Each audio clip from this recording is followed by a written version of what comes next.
So when we look at nutrition science in general, with regard to predicting how long we're going to live, if we're going to get heart disease or cancer, is so incredibly weak. The data that we use to make those assumptions is almost completely worthless. I'm never going to say an all-meat diet is going to make you live the longest, because I don't know. No one knows. But no one can tell you what any diet can make you live the longest. How many death threats do you get a day from the vegans? It's mostly, we hope you die of cancer and heart disease. I mean, this is the thing. There's people that talk about it, and there's people that have done it. Most people don't know that a handful of raw cashews will kill you. I think we need to step back and say, how do I take sick people and make them healthy? If we were just to do that, a huge win, we would no longer be spending, $3.7 trillion on healthcare. The supposition is meat is unhealthy. We hear this all the time. So we've got this 30-40% reduction in red meat consumption, particularly beef, and yet what's going on with our disease rates? They're going up. Up. So what we can really do is we say we can take people that are sort of diseased. They're overweight, they're obese, they're inflamed, they have diabetes, they have autoimmune disease, they have gastrointestinal problems, and we can take them from that situation and we can move them to the non-disease state. That's all we can realistically do. And so we make all this effort in trying to say, you need to eat this way so you can live longer, when we have no idea. If we were really serious about this stuff, we would be going after the junk food. Stop producing it, stop buying it, stop eating it. And that's the thing. A lot of people, their entire joy in life is eating. And that's kind of a sad situation.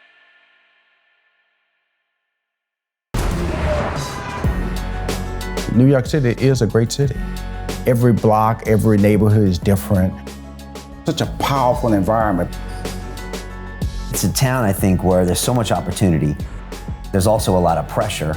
It says you either make it or we're going to go on to the next person. New York has a mystique that tends to draw the most talented people in the United States and indeed the world to it.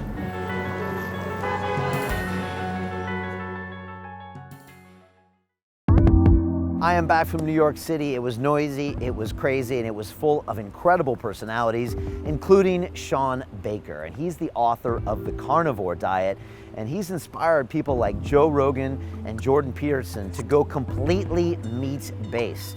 Now, this is super controversial and honestly kind of boggles the mind at first, but once you actually get into his ideas and mentality, it starts making sense, and it makes sense for Shawn. Now, he's a former orthopedic surgeon who knows his medicine. He's also still an athlete, holds some world records, still rows competitively, and he survives on an all-meat diet. It makes him healthy, it makes him thrive, and he's here to question a lot of the assumptions that have been made by plant-based advocates. And he goes on to say, look, there's no history that shows that we were ever plant-based.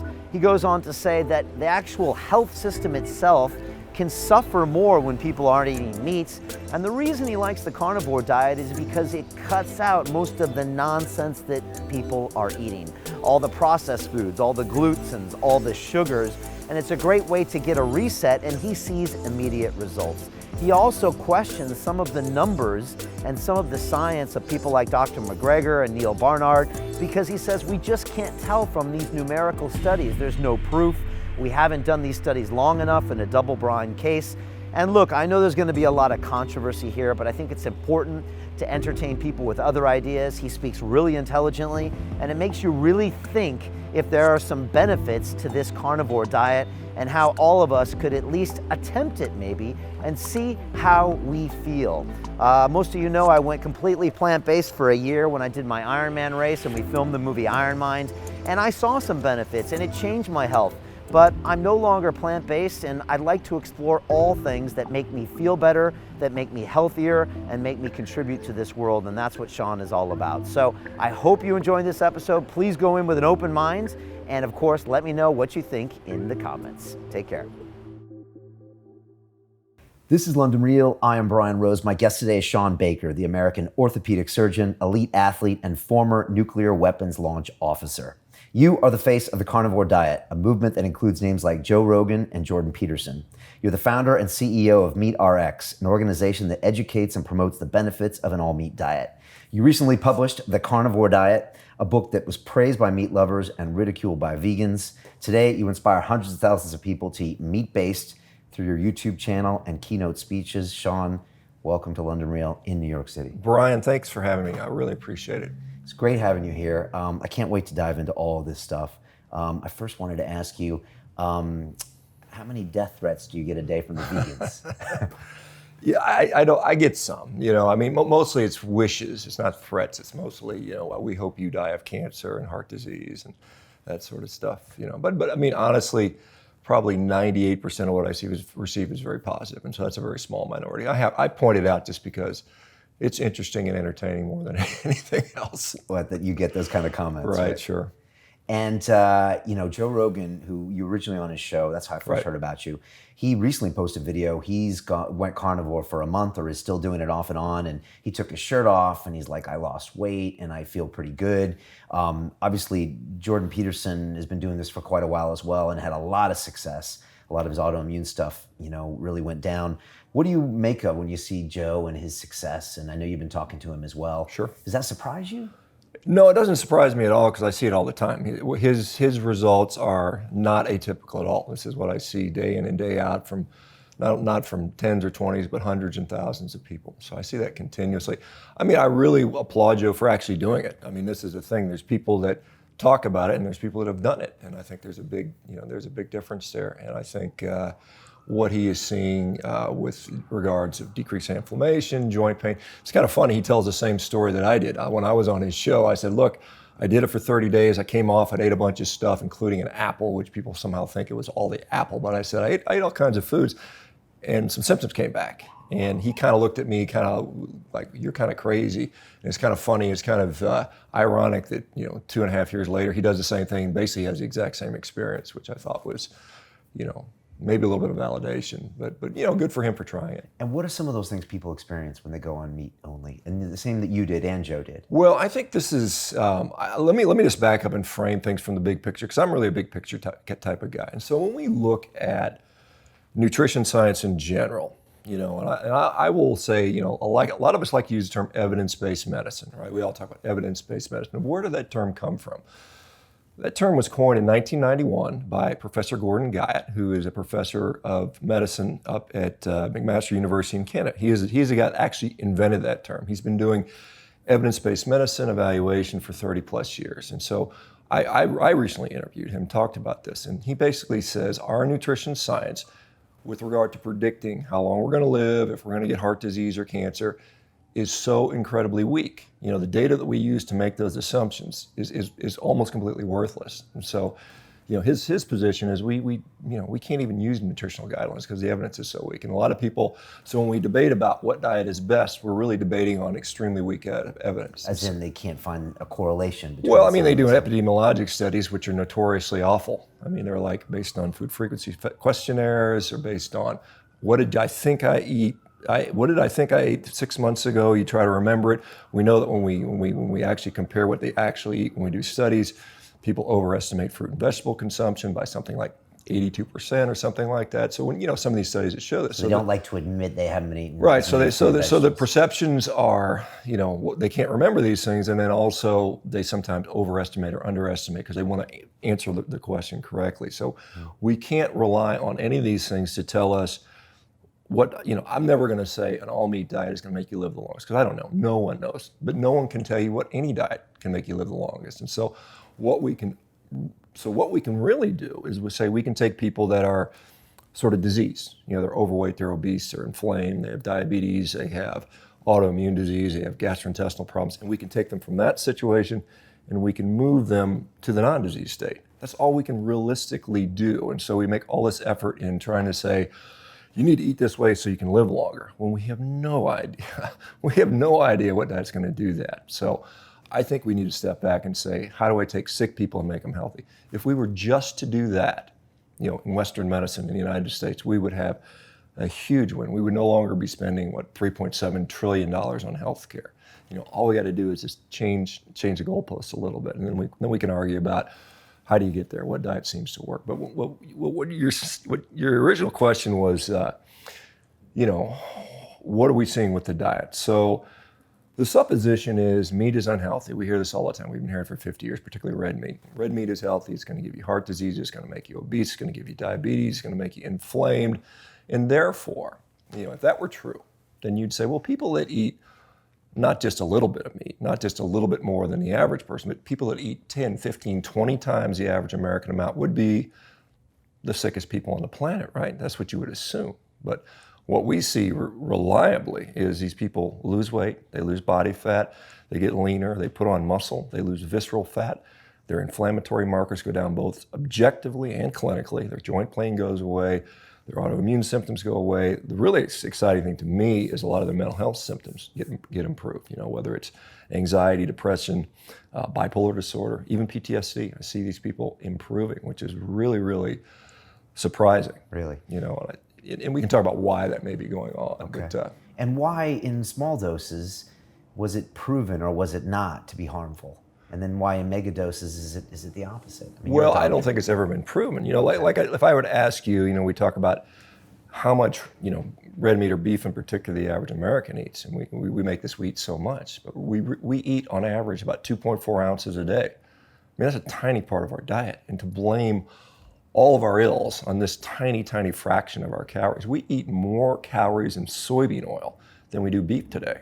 I mean, this is a shocking fact. As an average, you're saying? As an average, right. I mean, obviously, I eat more than the average person as far as beef. You know, in mid-1970s, the average American was eating about 100 pounds of beef a year. Now we eat about 56 pounds. And so we've got this, you know, 30, 40% reduction in red meat consumption, particularly beef. And yet, what's going on with our disease rates? They're going up. You know, they're going up, up, up, up, up. Do you think everyone points a finger at red meat when in fact it's all the saturated fats and the sugars and a lot of the carbs and the obesity? Well, I think here's what I would say. You know, if we're honest about this, you know, obviously there are people that are doing whole food plant-based diets that are improving. Right? You experience that. You've got Dr. Michael Greger, you've got Neil Bernard all saying, look at the benefits, look at the benefits. Undoubtedly, we see some benefits. But what is the commonality? None of those guys are eating a bunch of sugar. None of those guys are eating a bunch of, you know, oils. None of those guys are eating a bunch of refined, you know, grains, you know, Twinkies, you know, garbage. So when you take that out of the diet, I think that's the greatest offender. You know, we can argue, we can go back ancestral, and I can make an evolutionary plausible argument for eating a meat-based diet or a mostly meat-based diet. I think that's fairly reasonable to do, but we can always say we don't know for sure. Until somebody invents a time machine, we're never gonna know. But what I can tell you is they weren't eating Twinkies, they weren't eating Doritos, they weren't eating Crisco. I mean, there's some things we know they didn't eat for sure. And those things that have been introduced to the modern diet, the industrialized, you know, chemical slop basically, is my view, what's really causing most of the problems. And so the people that show success with plant-based, you're saying it's because maybe they're cutting out a lot of the other things. So you're okay with people doing plant-based diets because it could be a healthy option for them? Certainly. I, despite what people sort of want to say about me, I'm completely supportive. If somebody wants to do a plant-based diet and it works for them, good for them. You know, I'm all supportive for that. You know, the same thing, they should afford me and others like me the right to do a diet that's, you know, mostly a meat-based diet or a completely meat-based diet if needed.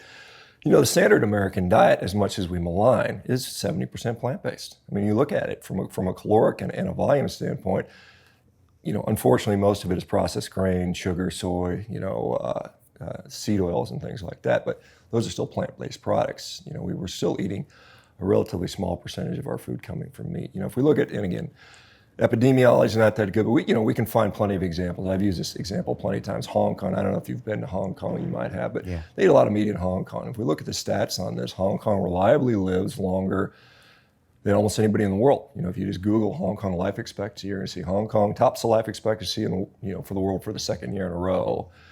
And then you look at Hong Kong meat consumption, and they eat on average like 1.6 pounds of meat per day per person, which is far more than we eat here in the United States, way more than we eat in the UK. It's like 4 times what the UK eats.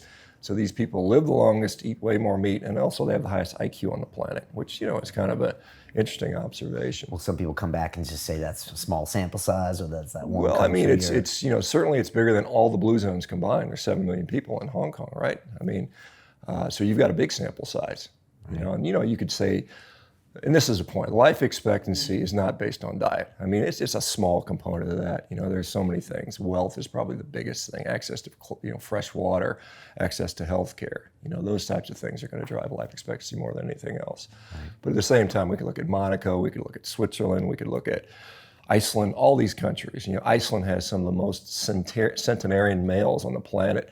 And Iceland's a frozen rock. You know, they don't have mangoes and fresh fruits and vegetables growing there. These guys traditionally grew up on dairy, you know, primarily lamb, seafood. You know, they had a little bit of grain they imported from Denmark, but that was traditionally their traditional diet, and those guys lived, you know, a long time as well. Yeah, you know, Michael Greger, I've had him on the show twice. I had Neil Barnard on this last year. Obviously, I went a year plant-based after I met John Joseph, and John challenged me to do a half Ironman race on a plant-based diet. Now, I had kind of flirted with plant-based before, but I had never done it. And he said, Brian, you're gonna find you don't have the injuries. And I was 47 when I did this, and all this other stuff. I didn't believe him. I went plant-based. I did struggle in the beginning to get enough calories, but once I started doing it, I did feel good on it. I didn't have injuries, which kind of blew my mind, but I, of course, didn't do a test with meat only. And I kept it up for the whole year. I just thought, I'm gonna do this and I'm gonna give this a try. But towards the end of the year, I said, Sean, am I doing this because I'm being dogmatic, or am I doing this because it's the right thing to do? And I have a whole history of taking things to the extreme in bad ways, sometimes with drugs, sometimes with money, you know, so I can just get in there and just do it to do it, you know? And at the end of the year, I was like, I don't know if this feels right. So I had a little bit of sushi, and my stomach was like, this is okay. And I had some red meat, and my stomach was like, this is okay. And I just started thinking to myself, you know what? I'm gonna bring these things back in my diet. And that was my experience. I'm sure I made a lot of enemies in that vegan community. And in my movie, I had Charles Poliquin in the movie Iron Mind. And Charles was the anti-vegan. He was laughing at me. He was saying, I trained, like he's dead now, but he trained hundreds and hundreds of Olympic athletes. He said none of them were vegan. And he was saying all these comments. And I'm telling you, Sean, I had vegans that came up to me at the movie premiere and said, Brian, I think he's right. And I was like, what? I mean, these are guys that would never come to my Thanksgiving meal. They were always bringing me pieces of fruit. And he changed some of their minds, and they kind of went back. And there's one of my vegan friends, Timothy Sheaf, who was the vegan prince for 6 years. And now he's like, Brian, you don't understand. All of these vegan influencers, they cheat, they're unhealthy. I mean, he's really gone completely the other way. Yeah, I talked to Charles. Charles called me up several months before he passed away and talked to me and said, you know, you're doing the right thing, and this has been my experience. And he said, I never felt better in my life, you know, compared to the time I was eating, you know, 5-6 pounds of meat a day. And, you know, he's obviously a big guy, you know, bodybuilder type guy. And then, of course, I've talked with Tim as well, you know, because he, you know, obviously had that experience where he, you know, changed his mind significantly. But, you know, at the end of the day, you know, you're going to do what's right for you. I've seen, you know, thousands and thousands. In fact, I started a Facebook group for ex-vegans, and we've got thousands of members of folks that, you know, they tried it and it didn't work for them, and that's fine. You know, I mean, I honestly think, you know, you should try it both ways. Don't get dogmatic, because here's a problem. They get tied up in the ideology, and they lose the purpose of why they may be doing it in the first place. You know, you do it for your health, and if it doesn't work for your health, then that's a problem, I think. You know, I've talked to, you know, I used to engage with those folks online more, and I just realized it was a waste of time. But the one question I would ask them, I said, look, if you needed to eat an animal product to either save your life or improve your health, would you do it?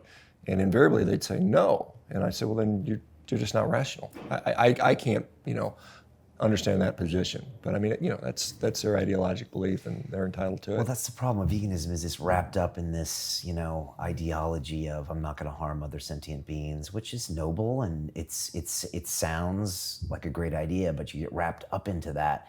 So then you start making choices based on that and not your health. And Tim said the same thing. He's like, Brian, you know, at the end of the day, my health and my performance is more important. If I have to drink some milk, I'm going to do it. And he made that change. Sure. But he had to walk away from a lot of stuff. Yeah, this is a good way to transition into like a sustainability argument, because people talk about what's sustainable. I will tell you what's clearly not sustainable is sick people. You know, if we look at if we want to frame it in the frame of, say, greenhouse gases, which is sort of a, you know, hot topic right now. Cowspiracy went deep into that, right? Yeah, and they had some really weird numbers from the World Resource Institute. That's been totally debunked. You didn't buy the CO2 or the methane numbers. Well, the cows breathing CO2 out was a greenhouse gas pollutant. That's been completely dismissed. But when we talk about, impact, like we're in New York right now, we're in the United States, and this is what, I'm sure many people that watch this show live in the United States, and we try to make an impact. Well, we look at the healthcare industry. The U.S. healthcare sector puts out 10% of our greenhouse gases, and so if we want to make that argument, then we can say, well, what does animal agriculture put out in the United States? Well, it's 4%. This is all EPA data. So you're like, well, and cows are 2%. So you're like, well, what if I'm not sick anymore? I've just taken away from contributing to 10% of the greenhouse gases, and I'm contributing to the 2%. And that's just an easy metric to do. But people, again, when we myopically focus, and then we see this with medicine, with cholesterol or any other biomarker, when we myopically focus on one area, we don't step back and say, what's the overall impact, the big picture? We see it time and time again, these unintended consequences. Well, what if people decide they're going to give up meat? And this is the interesting thing. So let's say we've got all this environmental cries about saving the planet and doing the right thing ethically. How did industry respond? What was a big response? And we see it. It's Beyond Meat. It's the Impossible Burger. Well, what is it? That's just more chemical processed garbage. And I know Neil Bernard was on here saying, well, it's perfect. Look at the ingredients. I mean, it's literally garbage for us. That has been the response. So the answer is, we're going to save the planet by feeding you more crap? I mean, that makes no sense. And so it's, I think there's other solutions. Which makes you unhealthy and then taxes the healthcare system. Texas healthcare system, the financial costs. I mean, you were a doctor for many years. It's, what, 20% of GDP is spent? Yeah, it's huge, and it's going healthcare? up. I mean, we spend $3.5 trillion and growing every year in healthcare. I mean, it's ridiculous. And what do we have to show for it in the U.S.? The fattest, sickest, weakest, disabled, depressed population on the planet. I mean, that's what we've got for all this. Michael Greger's book, How Not to Die, goes through 12 different ailments, from diabetes to heart disease to lung cancer, and says all of them are reduced by a plant-based diet. How do you say that's not true? Because it's evidence-based and there's not a specific clinical trial? Well, I would say to do the studies that would prove what he says, to get the actual clinical endpoints, to say that I'm going to eat a certain way for 20 years and I'm not going to get lung cancer. We can't do it. We just cannot do those studies. I go back to my original position. We can take people that are currently sick and make them currently healthy. And if we just limit the discussion to that, then we have a very different picture. Now, when he says a plant-based diet, what is he including? What is he not including? Certainly he's not including people eating, Oreo cookies and drinking Coca-Cola and, drinking Mazola corn oil. I mean, those are all plant-based items.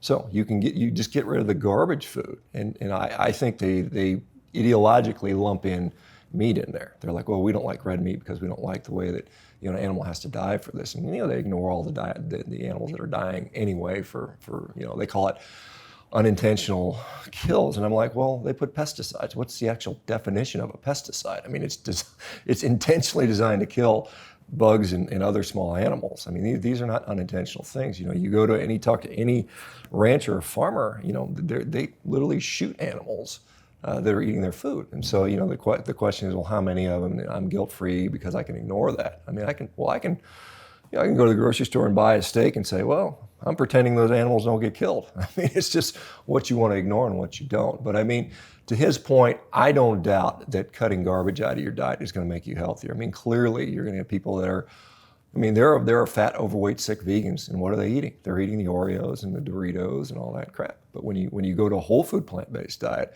and obviously I would be supportive of that if that's your choice. I mean, you can eat whatever you want. If you want to be fat and sick, that's up to you. But that's a difference from saying I've taken out just meat from the diet, because I've seen people that are eating a very otherwise clean diet, and they remove vegetables and they get better, which is really shocks people, and that really upsets people, because we have this sort of belief that vegetables can do no wrong. The more we can eat of them, you've got people that just eat 10 cups a day, and you're gonna be the healthiest person in the world. And I'm here to say that maybe for some people that's not the best option, and I think we can explore that, because I've seen it over and over again. People with particularly gut inflammatory issues, they just pound all this fiber and they just feel awful.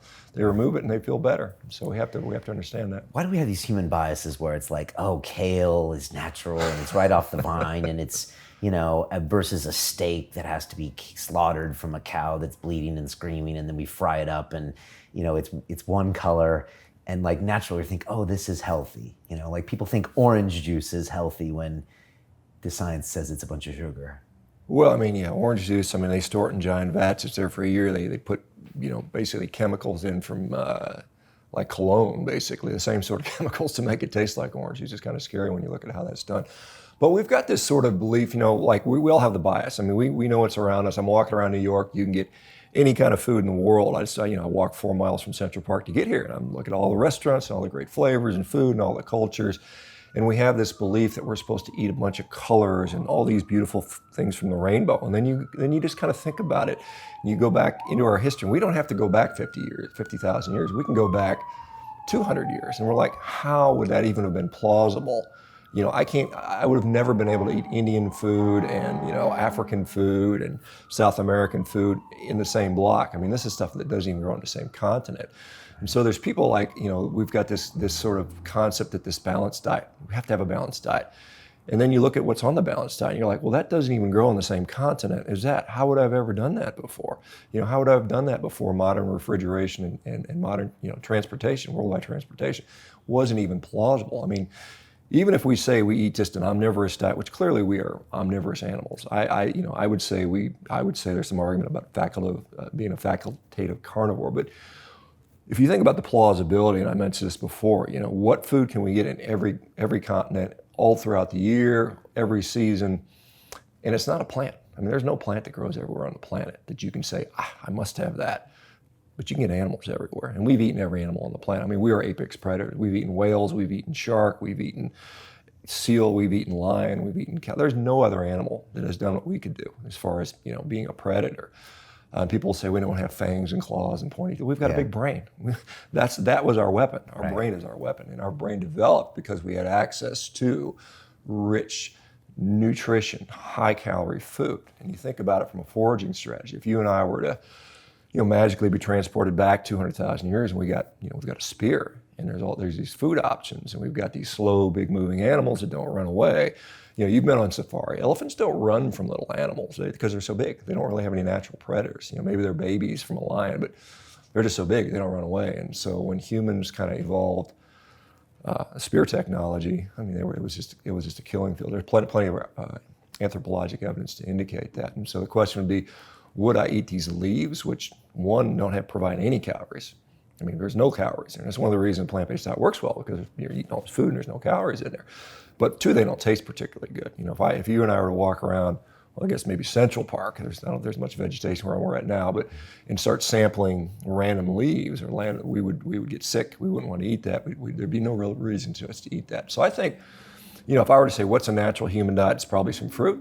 It's probably a lot of meat. There's probably maybe some starches, maybe some nuts. Remember, underground, you know, potatoes and seeds and nuts. If you don't prep them, you don't process them meticulously, they're very poisonous to us. You know, most people don't know that a handful of raw cashews will kill you. Is that true? Absolutely. Raw cashews will kill you if you eat them, 10 of them. If you eat like 5 or 6 raw kidney beans, they'll kill you. They literally will die.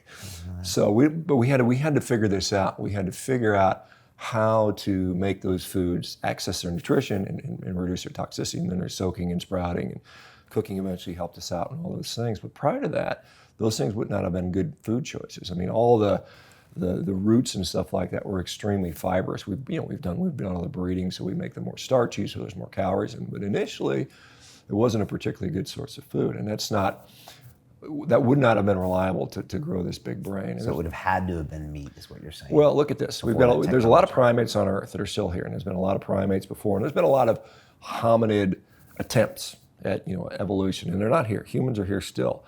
Look at all these primates that have been around for at least 25 million, maybe 40 million years. They've been eating fruit, and they've been eating a few ants and bugs for you know, millions upon millions of years, and they still got that 300cc brain. So, you know, if that would have been enough to grow our brain, then we would have done it, you know, that way. Has that been proven, though, that the high-calorie food is what grew our brain? That is, you know, Aiello and Wheeler's expensive tissue hypothesis is what a lot of people use to show that. And there's pretty good plausible evidence for that. You know, we've looked at, there's some studies on sort of mammalian development, you know, looking at weaning. So like an indigenous a human will usually breastfeed for about 2.5 years. That's, and we don't do that normally. I mean, most women are 6 months or a year or something like that. But because they need that high calorie, high nutrient dense food. So what is breast milk? It's a lot of saturated fat, it's a lot of cholesterol. And by the way, there's carbohydrate in there. There's lactose in there. So you need this high amounts of energy to grow that brain. And then we can compare when human brain development finishes relative to when we wean. And when we look at that, the only way to make that happen is by providing continued high calorie, nutrient dense food.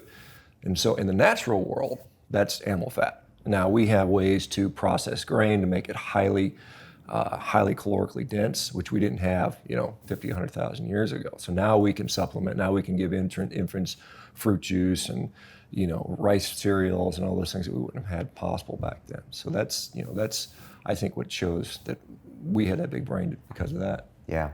You mentioned the ethical question earlier. I just want to address that again, because the vegans say we're not hurting the animals, and then your point is that when you grow vegetables, you are going to be killing these things, bugs and rodents and all these other things. I had Timothy Sheaf say, Brian, I killed one cow and I could potentially eat for 200 days.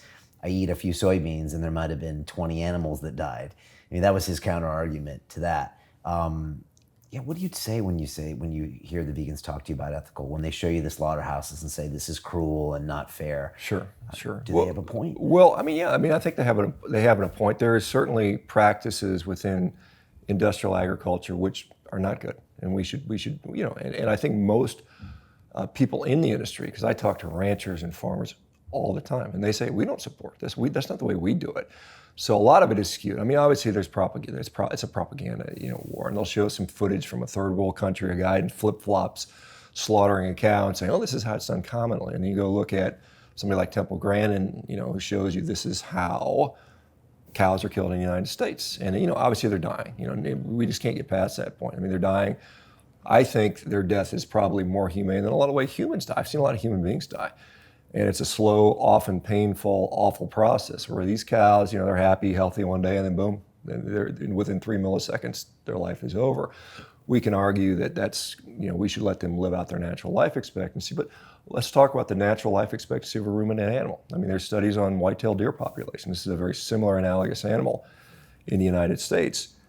And, if we look at the average white-tailed deer's life expectancy, something like 60% of them die before they reach like 30 weeks of age. And they don't die nicely. They don't die in a pleasant fashion. They're ripped apart by a bear or a coyote. They freeze to death, they starve to death, or they have some kind of infection. So their life is not, a wild animal's life is not better. And I know people talk about, well, if these animals weren't created, they wouldn't exist and therefore they would have no suffering. But really, and again, we have to talk the difference between chickens and pigs and cows. There's a lot of nuance there, and there's ways people raise this. So it's not just a black and white, all, large-scale farming is awful and all, plant-based is wonderful. It's just far more nuanced than that. So I would challenge people to go visit, go see a farm, go actually walk with a rancher, talk with them, go visit these places that you're criticizing, because most people haven't done. People living in New York City, and I don't know how many million, we had 8 million people in New York or something like that. Something maybe like more, yeah.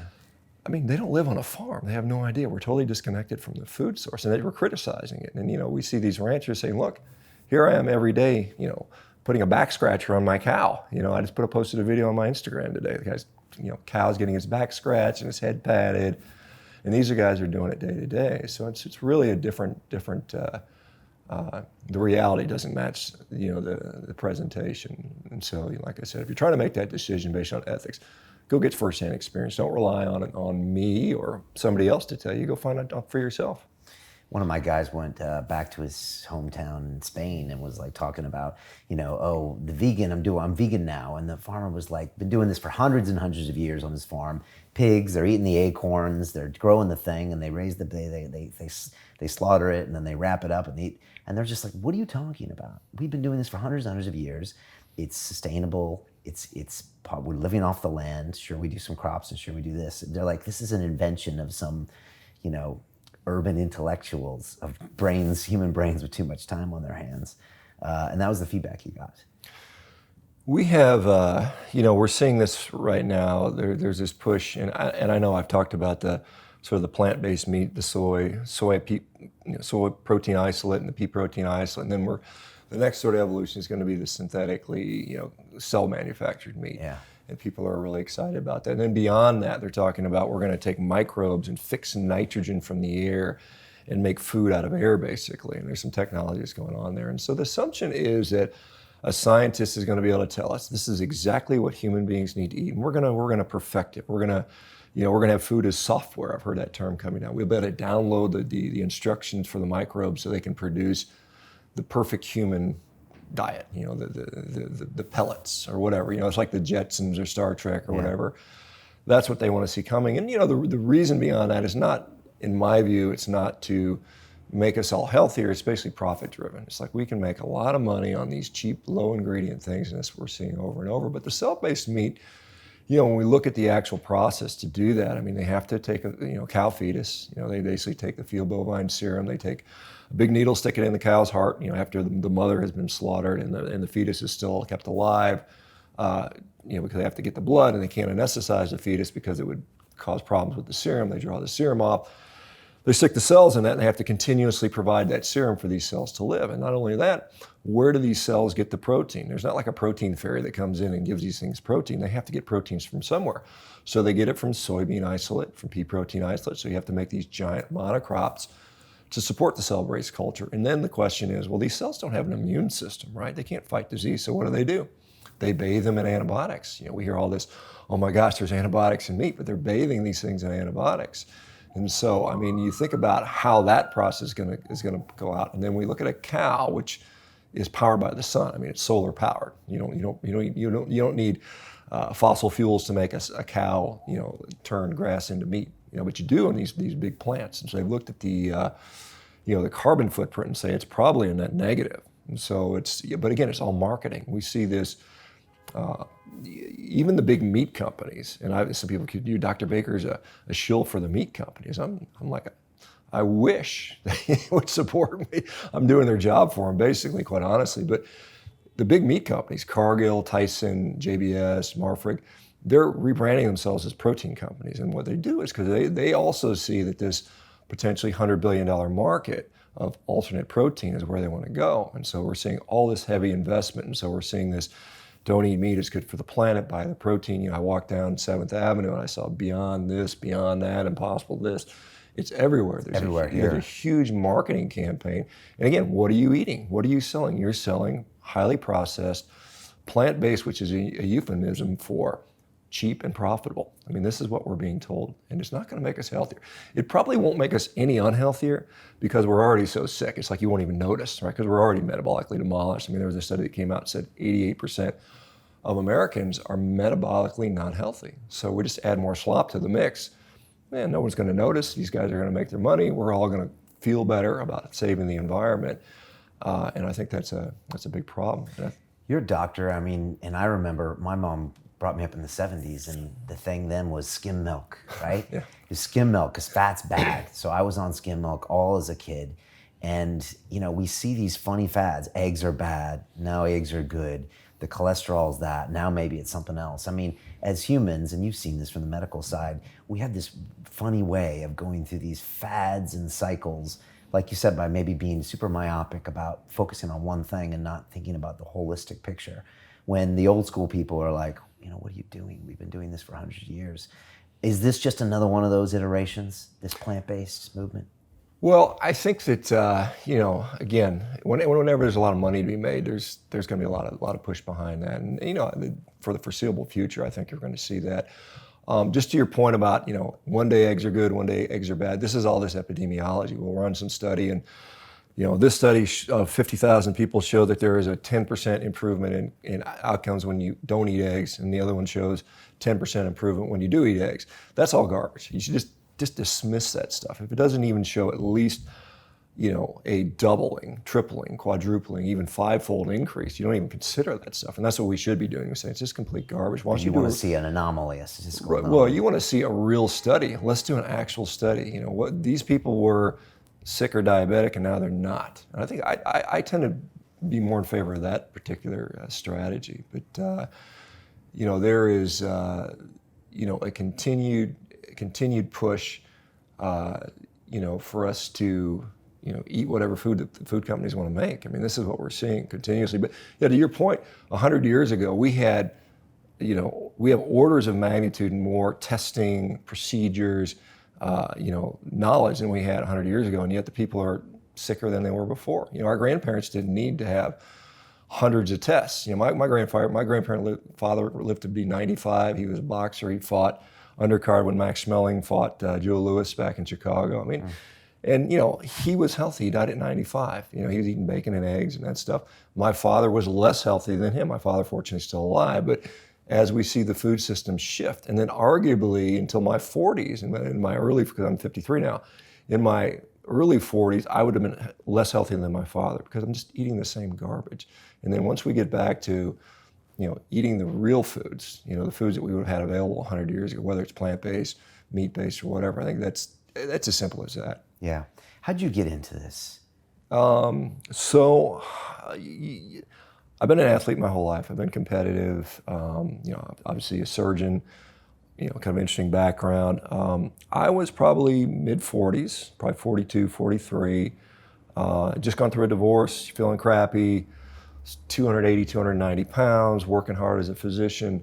And I was just kind of like, I just don't feel so good. And I was starting to develop sleep apnea and hypertension and metabolic syndrome. And I was training. I was training my ass off. I was running sprints, lifting weights. I was strong. I just won a world championship in Highland Games, running around in a kilt, throwing cabers and on those big logs. Right. Yeah. So I was a big, strong, athletic guy training hard. But I was like, I got to change my diet. And so I did almost a plant-based diet.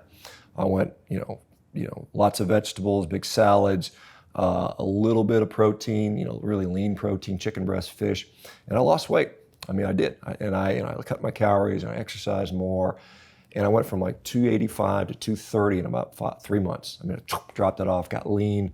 I was just like, super conscious about that. The nurses hated me because they were like, you're a cranky son of a bitch now. We like the fat Dr. Baker better because, really, I was hungry all the time. I was constantly fixated on food. This is not sustainable for me. And, then I started adding some more animal fat in, did a paleo diet. Went in and started reading some of the low-carb literature, books, started studying about this, did a low-carb diet, a ketogenic diet. And then a little over 3 years ago, I started reading about these people doing this all-meat diet. And I just kind of had an open enough mind. I said, well, I'm going to try it anyway just for athletic performance. Because I was still competing. I was in this rowing stuff. Now, this Concept 2, CrossFit, Olympic rowing type stuff. And I said, well, I'll try that out. And I got reasonably good on that. And on a ketogenic diet, I'd set an American record. Then I wanted Which is counterintuitive because most people think you need carbs to do a race like that. Right, yeah, depending on the distance. And I went on and started on an all-meat diet. And not only did I get stronger, but I got faster. I took several seconds off my already American record and set a world record, over 50. And I think the difference between a ketogenic diet and a meat-based diet is just a little more protein. And the protein, I think, allows you to better restore glycogen, so you can do these glycolytic type activities without the carbohydrates. And I think the carbohydrate, and again, this is another misconception. I don't think carbohydrates necessarily are bad at all. Glucose is essential. We need glucose. We definitely make it if we don't give ourselves it. We have ways to do that called gluconeogenesis, through lactic acid recycling through conversion of amino acids to glucose, and then also some of the fats of glycerol. So we value glucose. It's very important. And we're doing these high intensity exercises. Our liver's kicking out glucose if we don't have it. And so that is something we can do. The problem with carbohydrates for some people don't tolerate them as well as others. Some people find that the food that the carbohydrate is wrapped in, not the carbohydrate itself, but some of the other, you can call them plant toxins or whatever. And I'm not out here saying that broccoli is toxic to people, but I'm just saying there are compounds that some people tolerate better than others. And if we can look into what some of the thought is on why we're seeing people have success in a carnivore diet, a lot of it has to do with gut pathology or gut permeability issues. We see very profound glucose stability. That's one nice thing about gluconeogenesis. And Joe Rogan said, I was just calm. I'm just calm. My energy's stable. Right. The anxiety was down, right, and he just said he felt better. Right. Which I hadn't heard that before. I hear it all the time. I literally hear it every single day. And I think what's happening, there's a couple things happening there. So when our glucose levels are very stable, our mood is very stable. And what we see is people are generally just kind of chilled out and happy. I mean, this is just kind of the resting state. You still have to react to the stresses in the environment. You still get mad, you still get sad, but I mean, generally it's pretty calm. And I think that's due to glucose stability. But the other thing we see is that our gut permeability is improving. There's some researchers out of Hungary doing some great work on this, and they're looking at gut permeability. And they can literally see when you eat certain foods, your gut permeability increases to a pathologic state, and when you eat basically a meat-based diet, you don't see much at all. And there's some interesting stuff I can talk about on that. But when the gut permeability is increased, we also see things like basically all of our membrane permeability increases, including our blood-brain barrier. So we have leaky gut, leaky brain, we have inflammatory stuff that's coming in, the brain gets inflamed. And so when it comes to brain physiology, you've stabilized your glucose, you've cut back on some of these, potentially irritating compounds. You've also provided good nutrition. We know for brain health, creatine is helpful, carnosine is helpful, carnitine is helpful, taurine is helpful, zinc, iron, all these things that are rich in meat are also helpful for brain health. And so we're seeing a number of mechanisms why that may work. Now, I was lecturing in Malaysia a couple months back, and we had another lecturer there from Cambridge. He was talking about testing food sensitivities to the immune system and some of the gut markers that they're using. He's been doing it for 20 years. He does 250,000 people a year. And he said the only food that almost has no reactivity whatsoever is basically red meat. And so everything else, dairy, fish, shellfish, eggs, and lots of plant compounds causes problems for some people. But red meat seems to be uniquely very inert from a biologic sense. And I think that's consistent with our evolutionary background. I mean, this in my view, that was our food source. Can you imagine trying to kill a bird with a spear or killing a big elephant? I mean, what would you choose? I mean, if you're trying to get calories, it just makes sense. And so how much of the carnivore diet is eating meat with all of these great compounds, and how much is it not eating all those other things? I mean, it's impossible to say. I think certainly both of those things contribute. If we go back, I'd say that not eating the other things is a huge component. Because we can go back and look at population health 100 years ago, and if we can exclude infection and some of the other things that people were exposed to, they're generally healthier people, compared to what we have today. I mean, morbid obesity, 100 years ago did not exist. I mean, I showed a picture of the fattest family in the world, 100 years ago, and the dad's maybe 400 pounds, the mom's 300, the kids are 250. That's the average you don't have to go far to find that out now, right? And so that didn't exist before, and people weren't only eating exclusively meat-based diets back then. So, I mean, my position has never been, you'll never hear me say this, that everybody needs to do this, or it's the only solution. But what I'm saying is, it is a valid and viable solution for many people. And there's people, I mean, I see it all the time. They've been kicked around from doctor to doctor to doctor to specialist. And the end result is, we don't know, it's genetics, bad luck, here, take another pill, we'll shuffle your pills around. And they never get better, and they get frustrated, and they spend decades. And I'm seeing these people, like, they go on a meat-based diet, and they're like, holy cow. I mean, I came off all my meds, all my medical issues went away. It doesn't happen for everybody, but I'm seeing it enough to where we should take this seriously and say, maybe there's something there. Yeah, sure, Dr. Baker, it's all anecdote, it doesn't count. But it drives hypothesis. Just like an epidemiologic study, you can say, well, that's a hypothesis. We can say, Dr. Michael Greger can say, well, this study on 50,000 people, the Adventist health study shows this and this. That's a hypothesis. It doesn't show any causality. It's no more valid than me saying I've got 10,000 people that got better eating a meat-based diet. That's still a hypothesis. Now, fortunately, as I mentioned before we started recording, we've got some studies coming up. We've got David Ludwig out of Harvard is going to be doing a big carnivore study. So we'll get this into research, so maybe more. And I got a lot of physicians that follow me now, and they're implementing it in their patients. And it may be select patients, it may be people with autoimmune issues or Crohn's disease or ulcerative colitis, but they're having good success. And so, quickly with this success sometimes. Many times. Right. Yeah, they're seeing it sometimes within days, typically weeks or months. But I mean, it's happening. And you're saying, pay attention to that research when you can see someone do a quick turnaround as opposed to something that's based on an epidemiological study, which is over time based on polling of the people and then the symptoms they're having without all of those other random factors in there that can't be tracked. Right. I mean, again, it's the same thing. You know, fix people that are sick today and make them healthy today. Don't worry about if they're going to live 100 years. I mean, because we never are going to know that answer. So why waste time with that?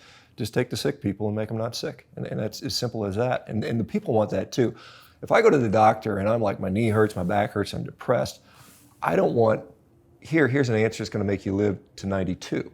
I want to not be in pain right now. And if we just listen to our patients, and this is a thing we've gotten away, and this is a general problem with the healthcare system in general. I mean, as a physician, I was literally, having to see 3 patients in 15 minutes. I mean, you can't do good healthcare in that, but this is what the system wants. This is what the system demands now. The physicians are getting burnt out. I mean, you're like a hamster on a wheel. You're coding, you're doing billing, you're doing the electronic medical records. You're not even looking at your patient, you're typing. Your patient's in the corner, and it's like, well, how can I get this guy out of my exam room the quickest? Because I got 30 other guys that are pissed off, waiting to see, and we've got an administrator saying, hey, you need throughput. You need to justify your salary by seeing X amount of patients. The medical care system, if we look at the number of physicians over the last 20, 30 years, is relatively flat, but the administrators have gone up, hundreds of percent, 700% or something like that. And so we've gone from what used to be the art of medicine to now just a disease management industry. All we're doing is managing disease, and I think it's actually a shame. And like I said, this Meter X thing I've done, I'm calling that a health creation system. We've got a dichotomy there, and people are going to stay in the disease management model, and all they're going to do is get their pills shuffled around, and they're never going to get really better. Or maybe the market will dictate they're going to go somewhere else, and they're going to actually, not have to deal with, pills and, being miserable. What do you make of Dr. Jordan Peterson's success on his meat diet? I think his big issue is anxiety, and obviously he lost weight. I mean, the weight loss you can do on any diet, right? I mean, that happens all the time. And he had autoimmune though as well. I think he did, yeah. Problems with his eyes, and then sleeping, and yeah. So I know he's bleeding had gums, I think too. I mean, he had a bunch of things. Yeah, he had a number of things. I've been again, the mental health thing I see day in and day out. I've seen some really bizarre things that I would have never thought would have gotten better with diet. And I'm going to step away from Jordan Peterson. I had another physician who was an ER physician, I think in the Netherlands, maybe she's in Denmark, but she had a condition called Ehlers-Danlos syndrome. This is genetic collagen disease. And what happens in her situation, her joints would dislocate, like every day. She would wake up every morning with 3 or 4 joints completely out of place. She'd have to start her day putting her ankle back in place, putting her shoulder back in place. This is how she started every single day for a decade. And then she'd go to work as an ER physician, and some days her joint would pop out of place. She'd have to put it in the middle of her work day. She was gaining weight, she was in pain, she was developing arthritis. She went on this crazy carnivore diet. Within a month, no more joint dislocations, had none up to a year after I talked to her. She started lifting weights, she's in there doing squats, lost all the weight. I mean, this is a genetic disorder. And I'm like, this is pretty bizarre. And maybe some of these genetic disorders are actually displayed in the right, environmental environment, and maybe the diet causes them to be, shown more readily. But you're a doctor, and that surprised you. Absolutely. I would have, if you were to say, hey, it helps with diabetes, it helps with, blood pressure, gut health, I'd say that makes sense. But this genetic stuff was really mind-blowing. Okay, so there's things that we don't even know that about this stuff.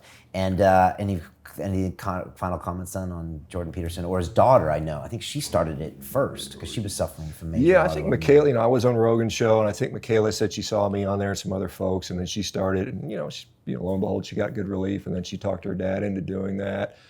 And they both generally had really good results. I know Jordan had an episode recently where he's had some issues where he's in hospital, but he's obviously not an unintelligent person, and I would argue that I'm not either. I mean, I've put a lot of thought into this. I'm not doing this, just willy-nilly. There's something I think unique there. I mean, if we just look at, the diet in particular, and I know this is a very simplistic way to look at this, but if we go back even 800 million years ago, the very first animals that ever evolved, as animals started to evolve, we started out with these single-cellular organisms, and they became multicellular. And what happened was the big multicellular organisms would eat the single-cell organisms.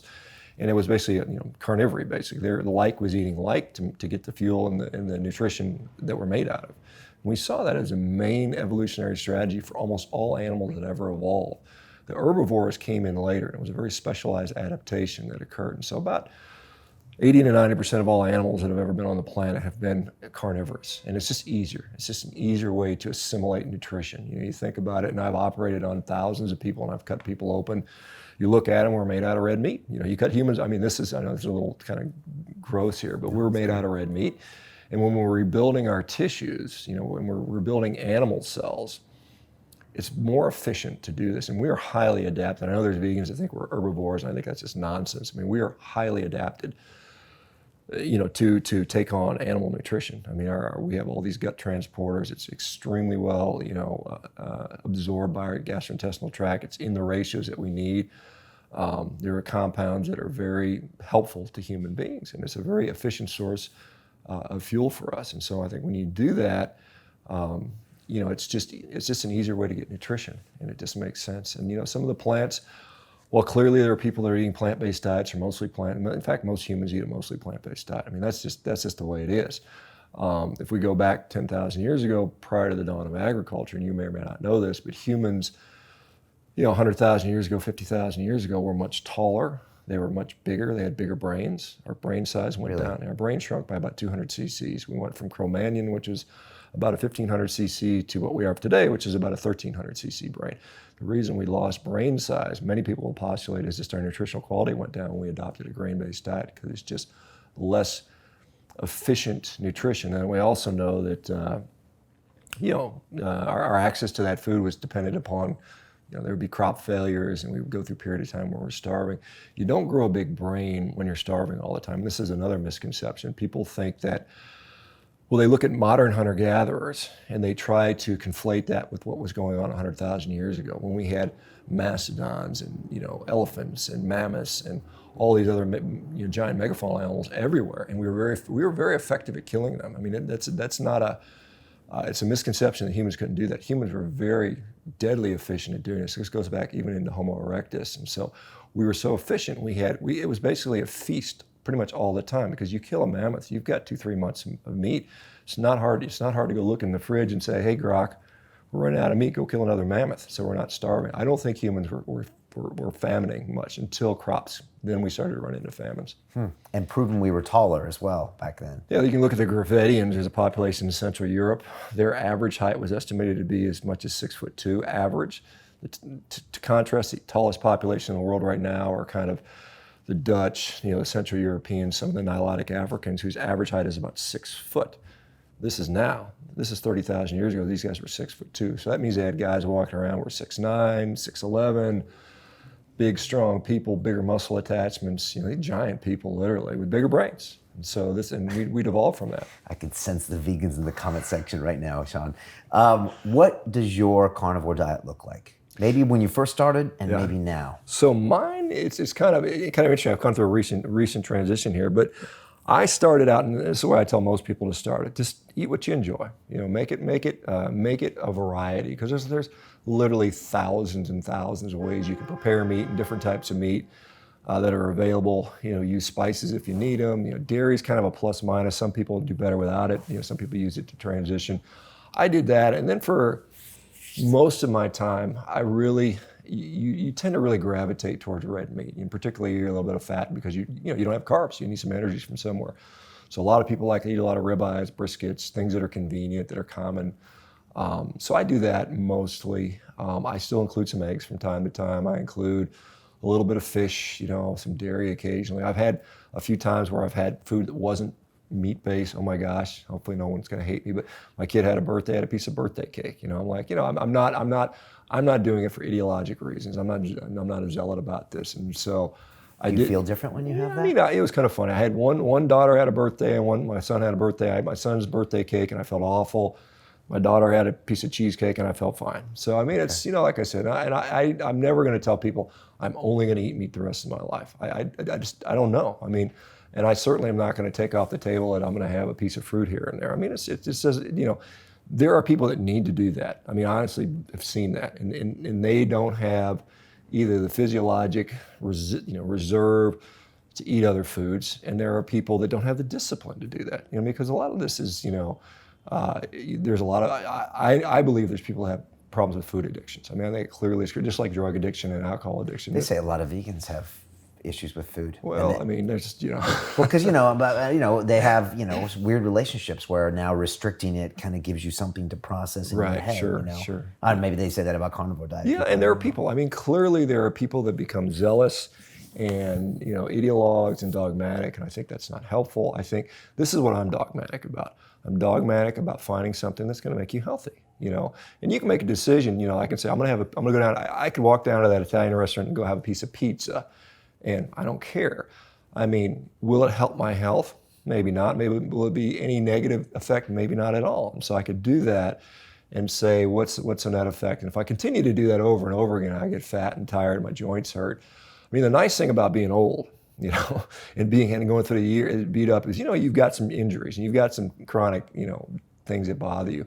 And pretty quickly your body will tell you, hey, that's the wrong thing. So I found, I was like, I'm gonna try to put some fruit back in the diet, and I ate a bunch of raspberries, and I just had a little more knee pain than I normally have, and I normally don't have any, and I was just like, that's curious, curious enough to say that I probably don't need to eat much of that, and it's just something that kind of keeps me in check, and like I said, it's there may be benefits. People are talking about from athletic performance, maybe you should carb load and see what happens, and I've done those experiments, and I know what happens. My guts don't feel very good. My performance is maybe marginally better, and I have joint pain. And I'm like, for an athlete over long haul, and I want to produce 6 months from now, having days where, my joints hurt and I don't feel like training is not conducive to good performance. And interestingly, I've got a lot of high-level athletes now that are trying this diet, and they talk to me about how to implement it, and we talk about, should you use carbohydrates? One of the ways you can do that. And we're getting some pretty good results, interestingly, and I think we'll find more and more people are adopting. Just like Rogan was saying, look, I feel great, nothing hurts, and that's a big benefit when you're an athlete. Even 30-year-olds, I mean, they're not that old, but a lot of them have gone through the ringer, and they can prolong their career, maybe periods of carnivory. I know my buddy Zach Bitter, who's my podcast host, and he's got the world record in the 100 miles. In both trail and track, and he does, whenever he's recovering from his races, he always goes carnivore now, and he says, I have no inflammation anymore. I mean, it's just like before he couldn't walk for 2 or 3 days after a 100-mile run. Now it's like, I'm doing squats the next day. Wow. What about a UFC fighter with that serious need of anaerobic cardio and all that? Could they get by on a red meat only diet? I think some of them can. I mean, I think it depends on how long you adapt. In fact, I've got boxers and UFC guys that are I'm working with some of these guys. I think, certainly, many of them could do it, and some of them are doing it. Some of them find that just adding a little bit of carbohydrates for particular workouts seems to help as well. And I think, whatever works for them. Okay. But the strict carnivore diet is red meat only? Is that when you tell people Well, if we've got somebody that's got like a serious medical problem, and we want to try to figure it out, and I use this analogy a lot. Let's say we're playing the game of Clue. You remember Clue, where you have Colonel Mustard in the library with the candlestick, and we've got 500 Clue characters, and we're trying to figure out who did it. And you're like, it's going to take us forever, right? Because we got to do all the machinations of we're going through the rounds. But if you eliminate everything, you just make, hey, we're going to eat one food basically, and then we're going to see how you feel. This is your baseline, maybe. Then add stuff back in, and that's how I deal with people with autoimmune diseases. Things where it's going to take a long time to solve, and it just seems to be a baseline diet. You think about, what did we start out eating? You and I, we started out eating breast milk, which is it's an animal product, right? It's saturated fat, cholesterol. Again, we talked about a little bit of lactose in there, but we start out on that diet, and then we add things in there, and some of us tolerate it, some of us don't. Some things accumulate over years. Why people are having more issues than they used to? Why is leaky gut? Why is irritable bowel syndrome becoming more and more prevalent to where now 20% of Americans and 40% of people in Mexico have this? I think it's just this exposure to this chemical, food-like stuff we're being fed, and we're becoming more sensitive to things that otherwise we might have had defenses against. And one of the other things I see is people go on a carnivore diet, and I've had people that were lactose intolerant. Now they can tolerate lactose. I've seen people that were anaphylactically allergic to shellfish, and now they can tolerate shellfish. So I think there's something that goes on with our immune system, with our gut defenses. Most of our immune system is in our gut. We've got all this, all these immune things that are housed there. So I think there's, it's just a very efficient way. And I know people talk it as a last resort. You know, this should be the last resort. I'm like, why? Why not just do the easy thing first? You know, it's so simple and it's not hard to figure out. It's such an easy, you know, they've got all these complicated dietary schemes. And I tell people, just go eat a bunch of meat. And you know, you eat until you're full and you stop eating when you start eating when you're hungry again. It's like every animal on the planet does not need a calculator, an app, you know, a fitness tracker to tell them how to eat and live. They just go out and eat. And you should be able to, humans should have the same, a dietary strategy that works that way. And I'm finding with this diet, it works pretty well that way because people are just, they don't think about it. And they like that. It's like, I don't need to constantly worry and have anxiety about it. It's like how much, you know, how hungry I am. I walked into the diner last night and I was like, take a steak, a dozen eggs, and a bunch of bacon. You know, it was just simple. I mean, What do they say? They just laughed. You know, the guys go back. You can hear the cooks. You know, hey, I got this crazy order. You know, but I just, you know, it's fine. Is it almost impossible to overeat when you're just on a carnivore diet? It's hard. It's not impossible because I have seen people put on weight and body fat, and I think that has to. I would say what it would be really impossible to do is to take a relatively healthy young human being and make them obese feeding meat. I think that's probably close to impossible. But I think we have a lot of people whose appetite signaling and mechanisms are so messed up, they just don't know how to stop eating. You know, I think that happens. I think, and quite honestly, I've not seen anybody gain significant weight on that. The majority of the people tend to lose, particularly males more than females for whatever reason. I think there's hormonal reasons for that. But males, they love it because they're like, just tell me to eat a bunch of steak and I lose 50 pounds. I lose my big beer belly and, you know, I become lean. I mean, that's pretty easy. But, you know, I think I don't dismiss calories. I know there's people that say that calories don't matter. I think, you know, clearly they do. But I think what also matters is your appetite and how it's regulated and how much and what compels you to eat. Because this is the one thing I do a lot of consultations with people and I say, look, the first issue we have to do is we change your relationship with food. And if you can't stop, they ask me how much to eat. I say, eat enough meat so you don't end up eating cupcakes. And I mean, that makes sense to people, right? Just eat enough until you break this compulsion, you know, these sort of addictive behaviors. And then the other things you might be interested in is that many people that do this diet that are alcoholic, drug addicts, smokers, you know, prescription pain pill addicts, end up saying they don't need it anymore, which I think is profoundly interesting. Again, it may have to do with, you know, glucose stabilization, some of these other things, but I think that's particularly powerful. Really interesting. I know, you know, the Bulletproof, you know, executive and used to do the, you know, butter in the coffee and things like that, but reported that, you know, people weren't craving sugars as much, and a lot of that would happen when they would go on a high-fat diet. So, downsides that you've seen when people go meat only. I know Rogan complained of some gastrointestinal issues. Is that common? And have you had people that go on it and can't handle it, or they have other side effects? Absolutely. What's happening here? So certainly we see the big things we see often is a lot of people have a difficult time eating enough, so they get really fatigued. They run out of energy. They just they feel very flat. And so that's an issue. And the answer usually just try to make yourself eat enough, because we're going from this, you know, more glucose-based metabolism and more rapidly acting glucose to a sort of a slower system with the fat, and it takes a while to transition. So some people just can't get through the transition period. You know, they'll have the same thing they do with going on a ketogenic diet. Some will have headaches. There'll be a fluid and electrolyte shifts that go on. We'll see people to the point, you know, some people will, you know, get dehydrated. They may feel their pulse beating more. Some people even have, you know, irregularities, which is something that can be serious. I need to get that looked at. But that's pretty uncommon. The gastrointestinal stuff, certainly many people will say, well, I'm just not going to the bathroom as much. And so they're worried they're constipated. What's actually happening in that situation is because meat is just so well absorbed, there's really nothing going into your colon, you know.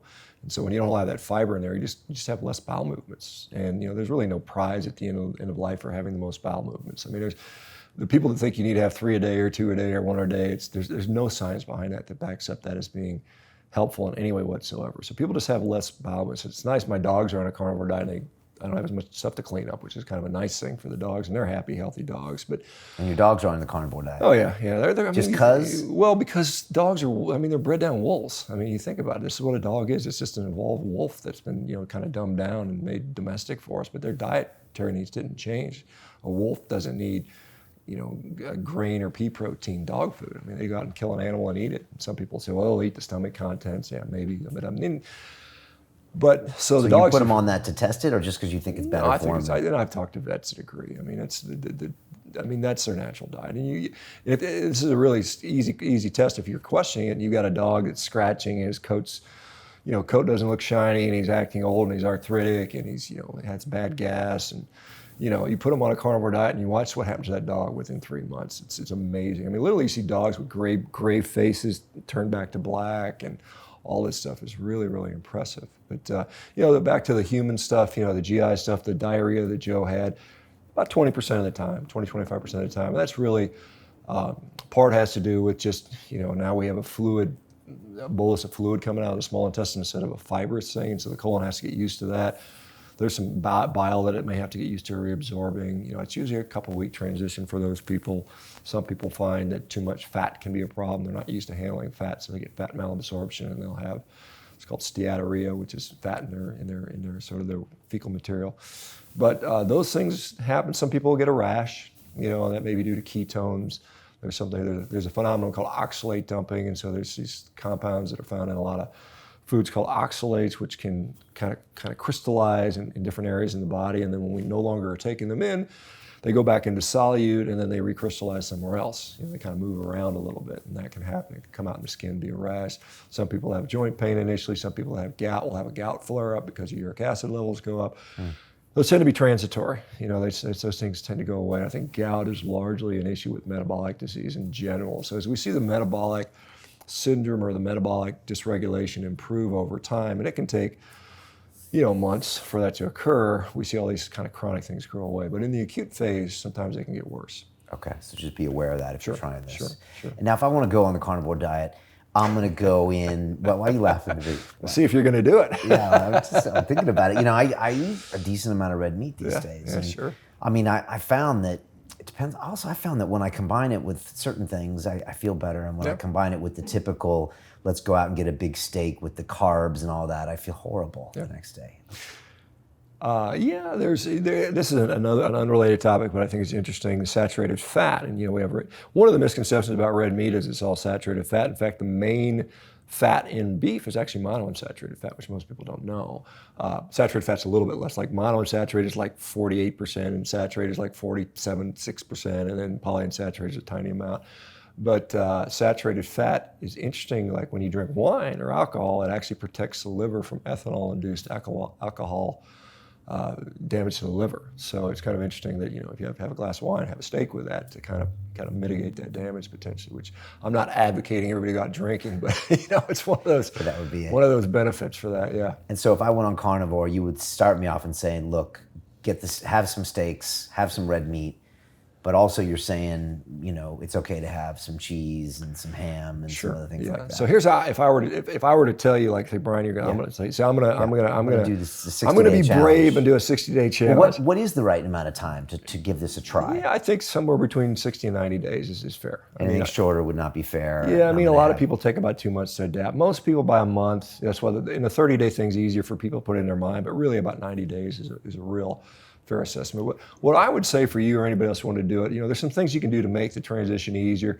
So go from fiber, try to slowly taper that down to where you get to zero, because then you'll have less potential for GI issues. The carbs, same thing, kind of taper down the carbs. Okay, so the fiber's all the fruits and vegetables. Yeah, all the stuff that has that in there. And then when you get on the diet, you just, first of all, eat enough. That's the biggest thing. So and many people fall into this eating pattern about twice a day. That's what I do typically, what most people end up doing, just because your appetite becomes very well regulated. And so you eat enough, it may be steak, it may be egg. Breakfast might look like a 12-ounce steak and 3 or 4 eggs or something like that potentially. So eggs are part of carnivore. Eggs can be. Now some people will have a reaction to eggs, but most people do pretty good with that. Okay. Did you eat all 12 eggs and the bacon and the steak? Yeah, of course. Okay. I wouldn't order it.